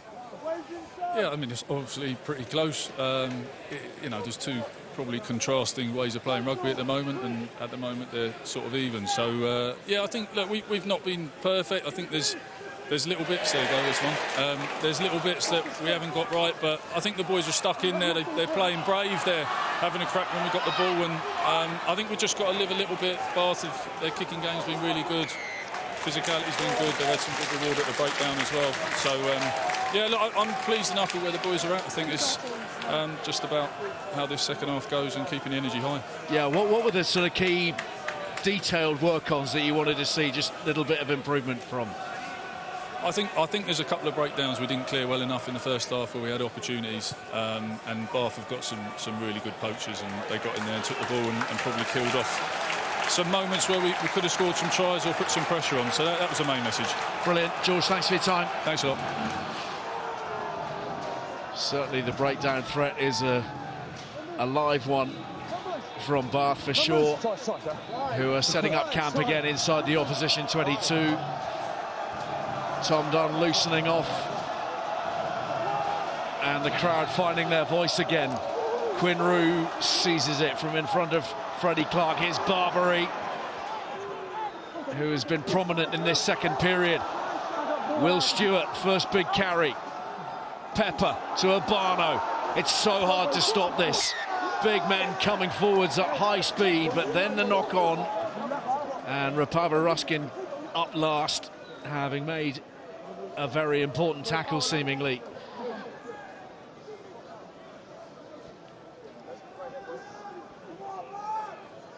Turn off. Let me see.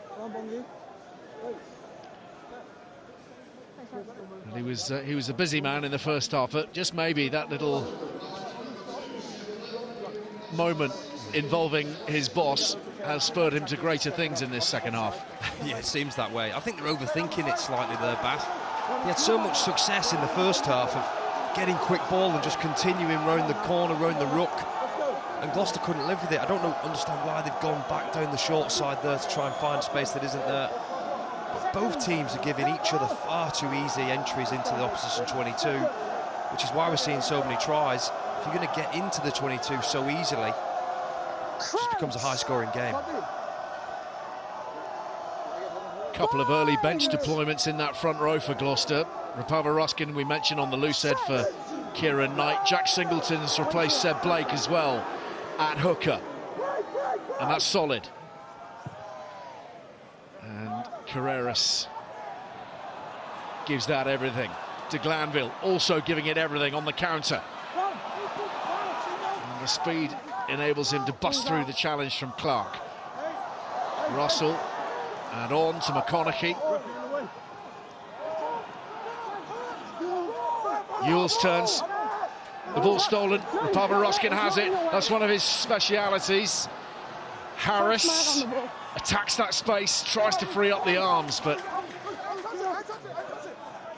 fine job of work done by De Glanville defensively there, just to make sure that they were tight to his body.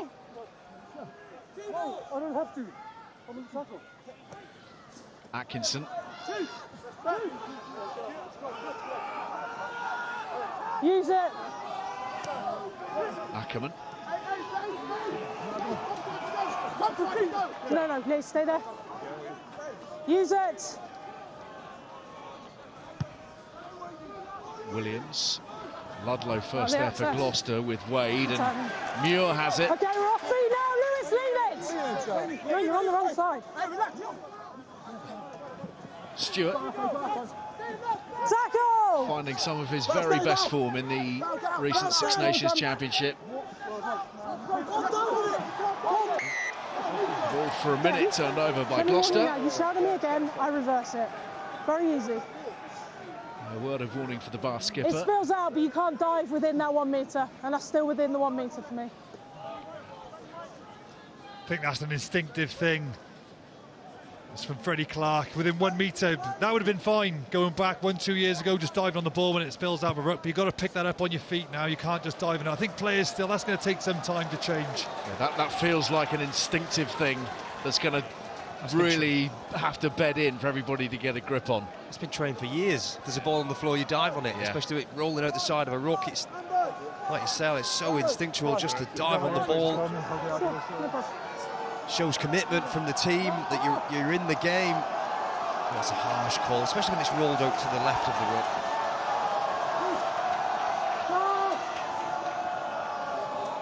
Up goes Bayliss.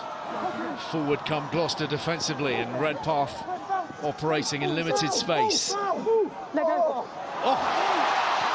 Pepper finding yet more space and rolling to within 2 metres of the try line. In goes Wade, and the penalty is given up by Gloucester. Watch carefully.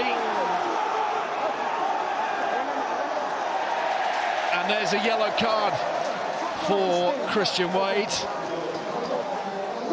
And you feel like he felt he had to do that. It was sacrifice. I mean, from first shot, he looked fairly legal. I mean, I've seen much more cynical ones. I'm not sure whether there was no release. We'd need to see that back again. But he has a second bite at it, which is what I think definitely paints a bad picture. Russell wanted the scrum, but the forwards have overruled him and going back to their strength at pick and go. Tom Dunn with that initial surge. Bayliss to Barbary. No! Out you come! Hands up! Urbano. Gloucester throwing themselves into that defensive line. Anywhere near the ball carrier, occupying that space as best they can. Bayliss now. And in over the top of it.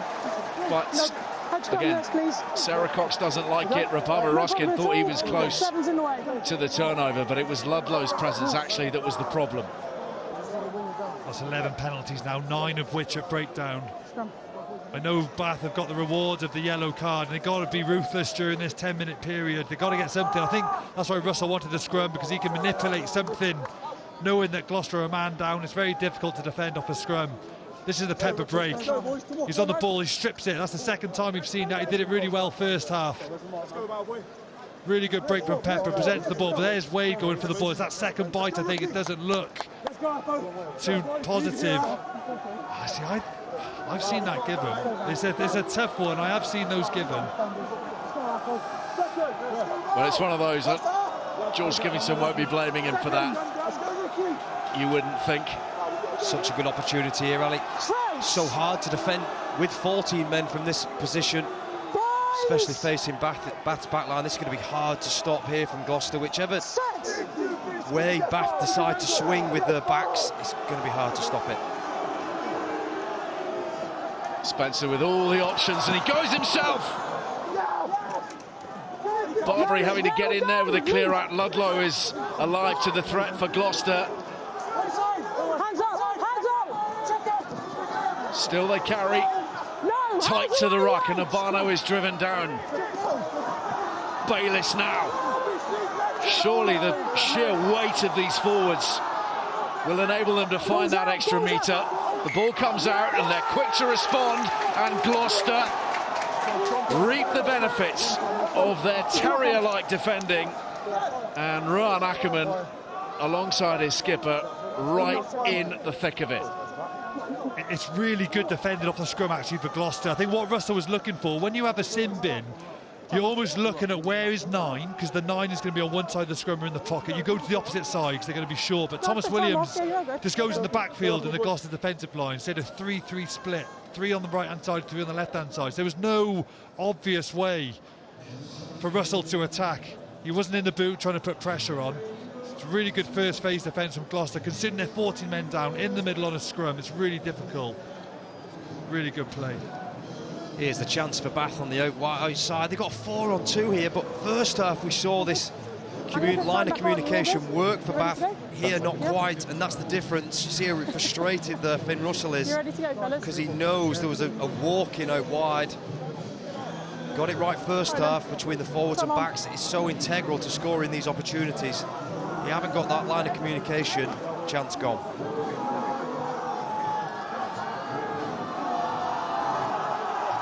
Loving this, an all-new battle now between Big Val Barbara-Ruskin and Will Stewart. Will Stewart, of course, amazing Six Nations, Ortman Six Nations for England, banging Lions contention. Val Barbara-Ruskin hasn't played as much as he wanted the last couple of years for Gloucester, but when he does, massive impact. Gloucester here just want to get away. Survival, rock solid. Bath have got nothing else to think about but attack. Go for them, go for them, go for them. This will be absolute flat-out, full metal jacket attack from Bath. Can Gloucester hold steady and clear their lines? There's the initial surge from Bath, but Gloucester have it and they're keen to run. Atkinson has done really well, look at that, from their own try line. Use it! A really quick strike. As Flat said, they knew Bath were coming. That hooker's got to strike that ball to 8's feet as quick as he can. 8's got to go. That was almost a perfect defensive scrum from Gloucester. You can see Bath going for it. The strike from the hooker to the 8 was perfect. That's why they get away so quickly. Well, the bomb squad are arriving. Francois van Veek onto the tight head side. The arrival of Ted Hill as well, as we say goodbye for the time being to Alfie Barbary, to Josh Bayliss, to Quinn Root.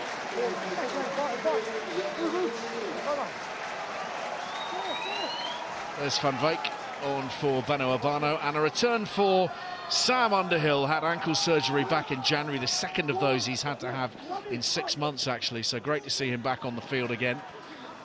And Russell probing. He's got a lovely angle on that. Oh, spectacular. A 50-22 of the highest class. And again, a touch of that Russell magic. It comes off the inside of his foot. It's almost like a footballer. He just drops on his right, it's on the inside of his foot, he just passes it through. That is stunning. There's no winger, is there, on that side, so George Burton's got to try and cover the whole pitch. So Finn Russell knows that, he's aware of it. They've got no blindside winger to stop it, but the kick just kept running. I'm just thinking, Ali, are those changes, we're going to look back in this game and say those substitutions on the bench were the moment this game changed. Here's done. Bath looking to make the most of their numerical advantage. Spencer running the dummy line. The forwards still have it.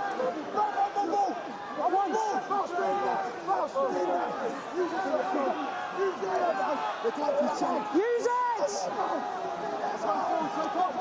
The call of use it, which is hard to do when you can't find the ball. And Gloucester have gummed up the works. Really having to dig in here with their 14 men. And it looks like Rapava Ruskin has been at the forefront of that Maul defence. Do you think he doesn't start because of the injuries he's had? Because every time I see him play, he's so good and effective for Gloucester. And you said it earlier, Ali, like, you know, his work at breakdown is exceptional as well. Up there with a lot of back rowers and being able to win jackal turnovers. You know, he's one of those guys, he has big moments, doesn't he? Some guys are sort of high work rate players, lots of moments, but nothing too impactful, but he does have big, impactful moments. A couple of years ago, on the fringes of the England side, selected in a wider squad, he just picked up injuries at the wrong times, and then recently there's been kind of mystifying knee trouble they couldn't really get to the bottom of. And listening to George Skivington this week, it feels like they reckon they've turned a corner, which is huge for the Cherry and Whites.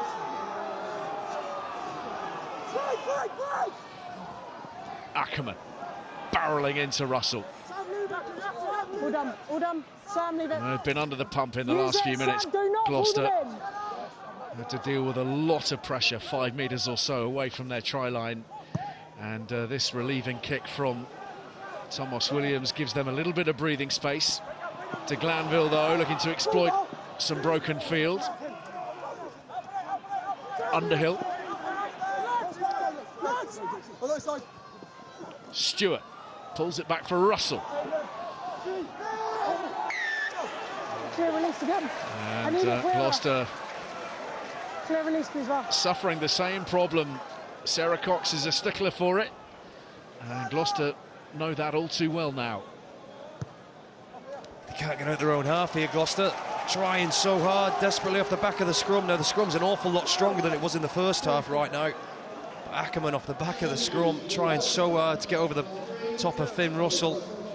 If you are any fly half, this is not something you want to be facing down. But Finn Russell puts his body in the way, knowing that Underhill is going to come and help him out. Just kind of got to steer him back into the traffic, haven't you? At the very least.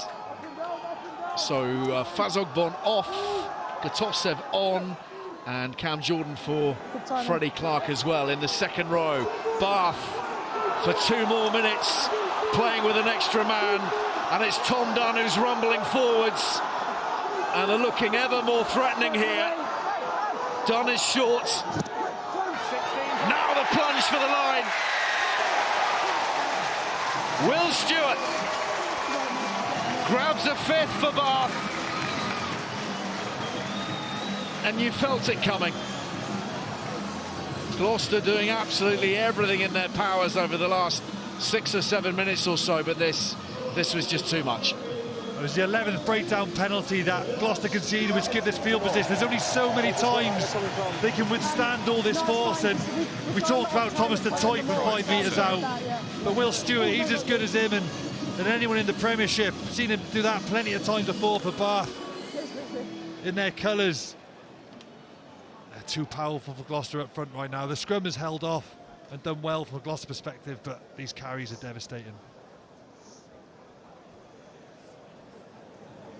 Did you say try was all good, Dave? Yeah, it's all good, yeah, sorry. Thanks, Yeah, I know. all I lost you there. Curls it in. 35-26. I feel like Bath have just lifted it during this sin-bin period. The level slightly. Gloucester not able to get out of their own half. Bath keeping the pressure on, They should have scored earlier, probably. No, I feel there's a bit of a gap coming with the substitutions that Bath have made. Yeah. Yeah, no problems, mate. Niall Annett, the latest, sprung from the bench by Johan van Graan. Tom Dunn makes way. Time is off. Yeah. Something of a cult figure in these parts. So happy to have played his part in a trophy-winning contest last weekend at Sandy Park. His boy Toby was excited as well when they told everybody about it in the school assembly on Monday morning. Nothing quite like silverware. Carrera sends it up. Barton has to check his run. It's actually on the way to coming back again, and Jakob Kutsia has it for Bath. Ted Hill, presumably itching for action. Limited to only a handful of minutes in the Six Nations. Thumping shot from Harris on Atkinson. Hill again. The wind's picked up, you can probably hear from our pitchside microphone. Van Veek. Russell, Redpath did well to get that away. Man and ball, but the ball stolen by Williams. He's then given it straight back to Bath.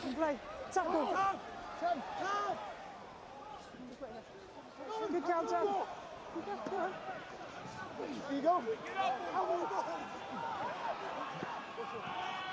Russell, again. Space in there, no Christian Wade. And Harris flings it in field in desperation. Carrera's caught, very calm. Still no suggestion of a hack into touch from Chris Harris, who wrestles his way to the ground. Ackerman again sets sail for Gloucester. They're true to their ethos for sure. Use it!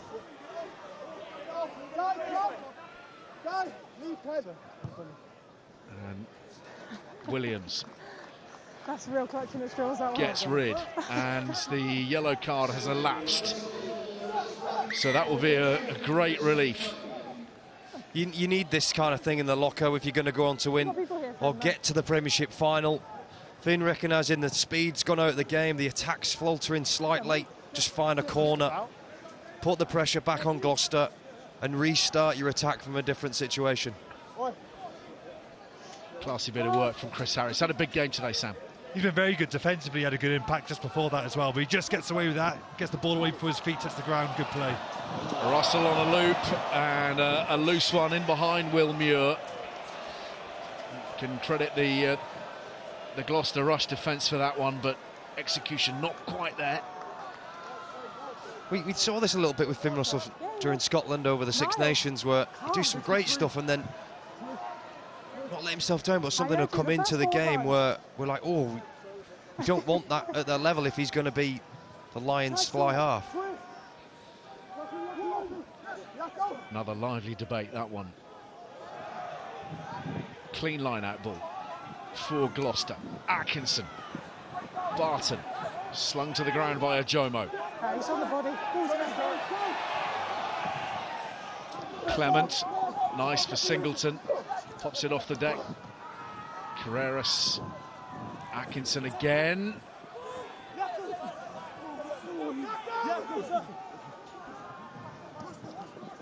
Clement, Carreras, and they're searching all the time for those little openings. Players coming onto the ball at good pace. Wade now drops it on the foot. That's for Hathaway to chase, and Glanville kind of shapes to make the tackle, but recognising his man didn't actually quite have the ball just yet. Can take the cut. I think Hathaway was complaining because he was, I think, arguing he could have received that ball, but the Glanville just comes in and blocks him. He wasn't too happy about that. Here we have a look at it again. He's just coming through. He wants to collect that ball, but the Glanville just plays Hathaway, not the ball. So Hathaway's a bit aggrieved with that. Bath cut the line out. 4 men. Up goes Yules. And here's Russell looking for the inside pass for McConaughey, who has to thump it forwards via the boot. Barton. Atkinson finds Hathaway. Underhill arrives and he's holding his man up in tandem with Cam Redpath. The maul was called and Bath therefore had the possession. Some smart work from Sam Underhill. It was canny work, because the initial job was just simply to stop him. Then he realised, actually, you know what? I'm going to hold him up in the air. He's so strong in the tackle. I mean, look at that. He just takes all the momentum from Hathaway by just getting him off the floor. If you're going to do that sort of choke tackle, you've got to try and get the carrier, his feet off the floor, because it stops all his momentum. He can't use his legs to power forward. But look at that back five of Bath now with Underhill, Ted Hill, Coatsy, Pepper. My goodness, there's some athletes there just causing chaos in the breakdown in D.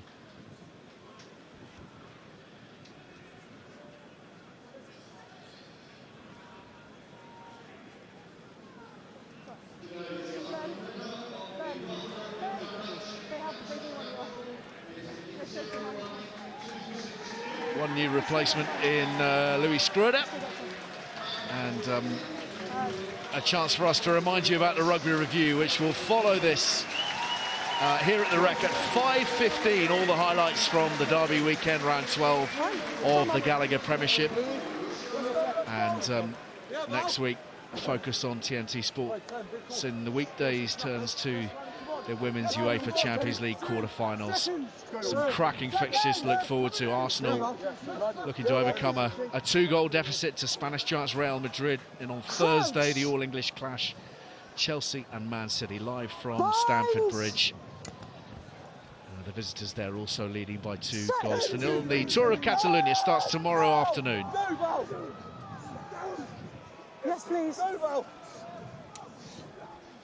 Schroeder having replaced the captain Spencer. Ojomo running nice and straight. Lovely ball from McConaughey.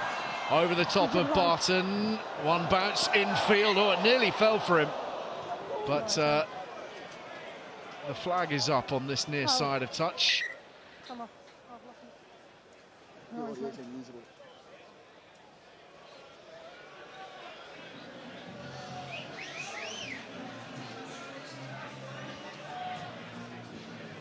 So there must have been a foot from McConaughey as he looked to chip and gather.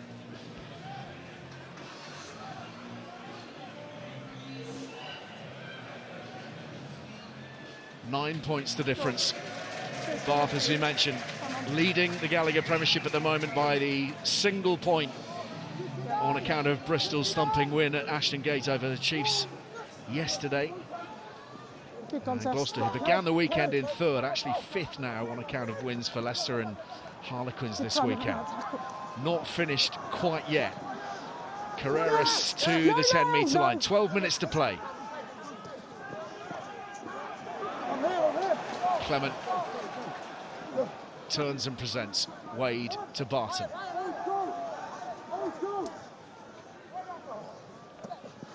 Clement, again that inside ball. Singleton hit hard. Carreras. So many good options here from Gloucester. Atkinson being chased down by Schroeder. Does well to shield the ball. Pepper still interested for Bath. He's being driven off by Freddie Thomas.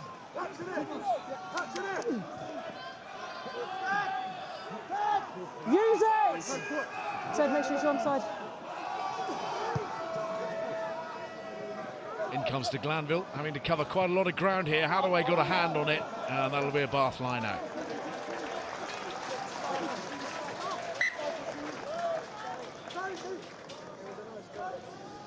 Yeah, sure, mate, no worries. Not been quite the points fest of the first period. Just the 8 tries scored in the first 40 minutes here at the Rec, to go with the 14 from Ashton Gate. So across the last, 2.5 hours of Premiership action, 22 tries, and at half-time there are 144 points. Yeah, and today I actually thought it would be a lot less. With Bath having such a good defence this season, I'm surprised at how easily they've let Gloucester score. Now, I know Gloucester are a good attacking team, but doesn't mean I'm any less surprised by the top of the table team allowing teams to score at will sometimes. Not something that's going to be able to get you to the final and win. I don't think you generally, as we've seen over previous years, team with the best defence will win the league. With one or two anomalies. Harlequins. Here's Hathaway. Oh dear. Good disruption from Bath. They've won the ball back and they'll enjoy this scrum forthcoming. Oh, is that man Guy Pepper? Great hustle from himself. Always chasing, always working hard. He just goes, plays the arm, and during the tackle of Hathaway, and he just spills it. Really good work rate. 70 minutes into the game, he's still going strong. He's had a great afternoon. Yes, Kate. Yes, Lucky. Just another of those youngsters looking to burst through, make their name at international level. Just 21, Guy Pepper. Charlie Atkinson's on for Gloucester. Carreras has switched out to fullback by the look of things, so Barton off the field. On that point about the defence that Chris was mentioning, Bath with the best defence in the league to this point, conceding the fewest tries, 28 of them ahead of today. Yes, Lucky. Yes, Lucky. Let's go, Stu. Come on, Kate. Come on, Kate.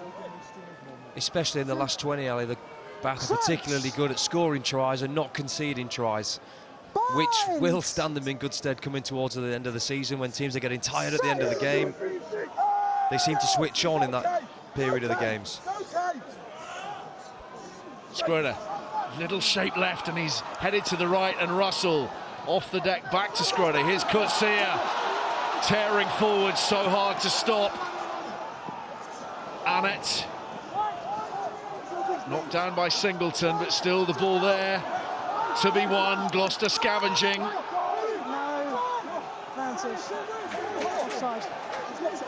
There it is for the scrum half. Pepper now. Excellent work from Ted Hill. Driven on again now by Coetzee. Scroder, Underhill, loose, but it might just work. Good step from McConaughey. He'll be short.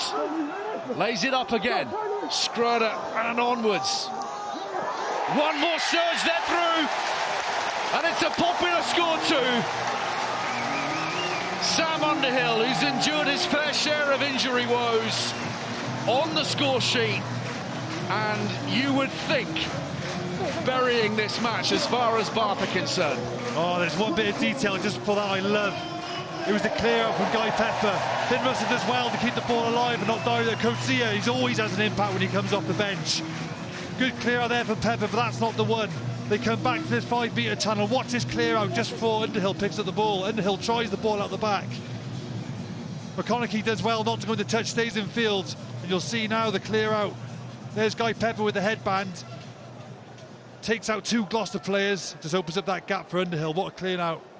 Guy Pepper's been exceptional. All good, Sarah. Once again, inch perfect from Finn Russell.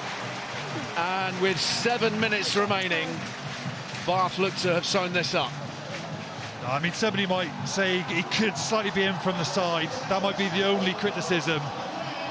But, as all back rows say, it's only cheating if you get caught. It's a good clear out. It's definitely an urgency and an efficiency from Bath when they get into 5 metres out. They're desperate to get to the next ruck, move the ball, move the point of contact, and that's why they've been so successful today. Carreras stabs it forwards again. De Glanville gathers. And Bath know that they're close now to yet another bonus point win. No, white out. Use it. Harlequins here next week for them before the adventures in the Challenge Cup. They're away to Po in round of 16, having bombed out of the Champions Cup itself. And a knock-on from Gloucester, allowing for yet more Bath possession.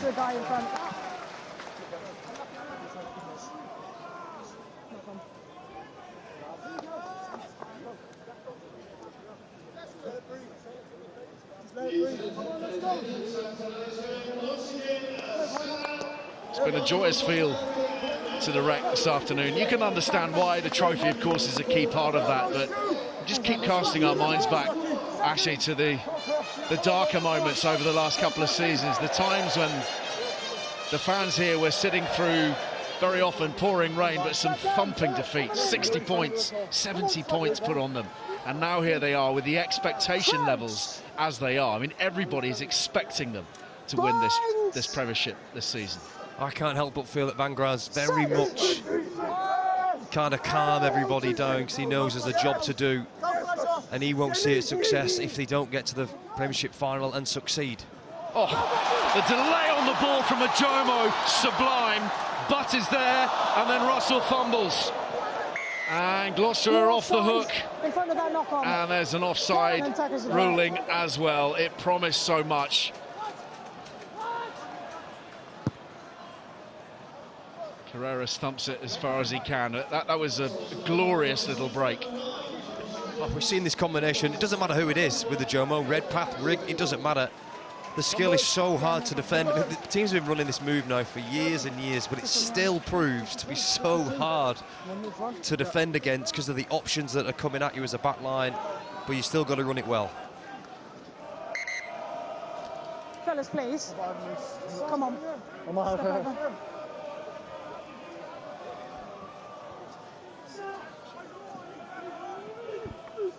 No compete.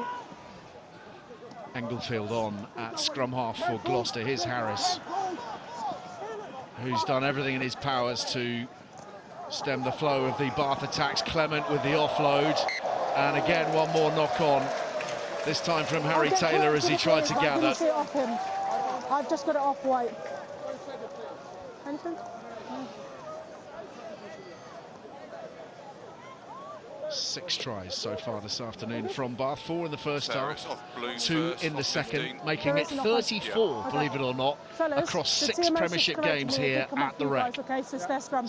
It did come off blue first. A stunning number, and needless to say, they are the leading try scorers. Off blue first, then off White. Let's go. At least they were at the start of the campaign. Bristol with 4. Whatever it was that they scored yesterday, some crazy number. So, Sam, time for your Gallagher player of the match. Yeah, Finn Russell's shot there has been exceptional. 50-22, some lovely balls at the line, late passes. Max Jones has been excellent. Lovely pass that we just saw then, but both sides of the ball, he's been brilliant. And I promise you, as a former 7, I've tried to look past the back row. It looks such an obvious thing to a 7, give it to a 7, but this guy, Guy Pepper, has been exceptional. Carried exceptionally well, worked so hard and contributed to so many breakdown penalties. My Gallagher player of the match, Guy Pepper. Hathaway clung on. It's knocked forwards, was it, by Carreras? It was. And the handling errors have just begun to creep into the Gloucester game. Do you think there's a lot of players that are good at 7? Because generally international teams, when you're watching the games, they're the captain or the most involved team. So as a kid, you're watching the games going, I want to be a number 7. You know, when you talk to a lot of coaches who coach junior level, you kind of want your best player with the number 7 shirt on, because you want to get the ball in their hands, you want them to make tackles, you want them to carry. You can't have a quiet game when you play 7. It doesn't matter what it is. If it's a kick fest, you're working hard on kick chase and tackling. It's just never a quiet game as a 7. And Guy Pepper's got an enormous engine to match a really big physical frame. You look at him there physically, just on the near side of the scrum. He screams international 7. Takes a different 7, I think, to play international rugby to club rugby. He's got to be big and physical as well as skilled to play international, and he ticks all those boxes. Set.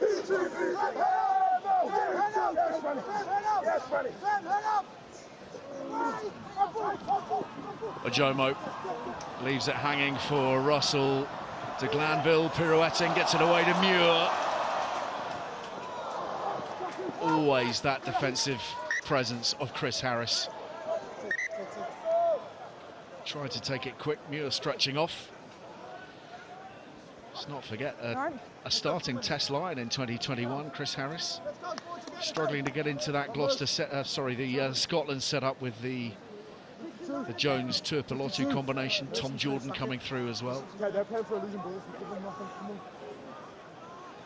We definitely saw the difference come on around 60 minutes when the Bath bench came on. There's going to have to teams this season that are going to have to find a way to live with the substitutions that Bath bring on. So it's having such a dramatic impact on the game. They just seem to pull away from that moment on. Hadaway banged over on halfway. Atkinson to Clement. And Bath are just digging in here defensively. They're trying to shut down these options, but still Gloucester come forwards. That's forwards, surely from Harris to Wade. Englefield is away, and he will touch down, but clearly a forward pass in amongst it all. Disappointment for Gloucester. Clearly forward across the white line on the halfway line. Okay. And that's the voice of Dean Richards, our TMO. I think it is forwards, and do you know what, it's really good for the TMO. They don't want to look at it again, he just come in, it's definitely forwards. Let's keep the game going. Nice decisive decision from the referees and officials working well together. Well, George Skivington will be thrilled that they're sticking to their plan. They're still trying to crack that nut. 79.5 minutes in. 5 metre line. It will put them in good stead. Yet another bonus point, at least for them here today. And they've been brilliant in gathering those. Try bonuses in each of their last 7 rounds now. 8 try bonuses in all, 11 bonus points in all, and it's made a big difference to them and their league position. Thanks. You're a smart boy, yeah. We're disciplined, Stewie. We're disciplined, Stewie. Seconds. Clock in the red. Job done, and a smiling Bath director of rugby. He's in a happy place, Johan van Graan. July 11th, 2022 is a date that he keeps referencing. That was the start point. That was year 0 as far as he was concerned, and he put all the history of the club to one side, respectfully, and started again, making them tough to beat, and then overlapping that with layers of attack and adventure and excitement, to the point where now they are the firm leaders of the pack. Bath with another bonus point win, and they are 6 points clear at the top of the Gallagher Premiership. They've seen off their nearest and dearest, a first half blizzard of scores, but they pulled away in this second period thanks largely to an extremely high-powered bench. Full-time, Bath 42, Gloucester 26. I was thinking just that, Ali, and Ashley mentioned it live during the game. When all those substitutes came on, you didn't feel that Gloucester managed to get back in the game. Bath could take the game to another level, which Gloucester found it hard to keep up. But Bath really, they had a really good all-court display. Some great tries out wide, some great kicking options, powered up well up front. Probably some work on defensively, particularly from line break, particularly in the first half. There was a couple of line breaks they struggled to recover from, and Gloucester got some good gains from that and scored some nice tries themselves. But a really promising display, considering they've been out for so long. Did have the benefit of going deep into the Prem Cup to keep some continuity and some match fitness with their players. But a very good all-round performance. Yeah, Gloucester, they've surprised teams this season, and it's surprised us all in how well they've done in the league. Some of the results they've had have been outstanding. I'm sure they'll be really happy to get back home next weekend against Bristol, so that's going to be an interesting, might be 99, 98 next weekend, that fixture. But Gloucester, there's a lot of good there and a lot of positive. Like Sam said, they just couldn't live with that final 20 minutes, but at home, they're a different team. Great entertainment for sure. Brilliant way to wrap up our derby weekend. Victory for Bath by 42 points to 26, Craig.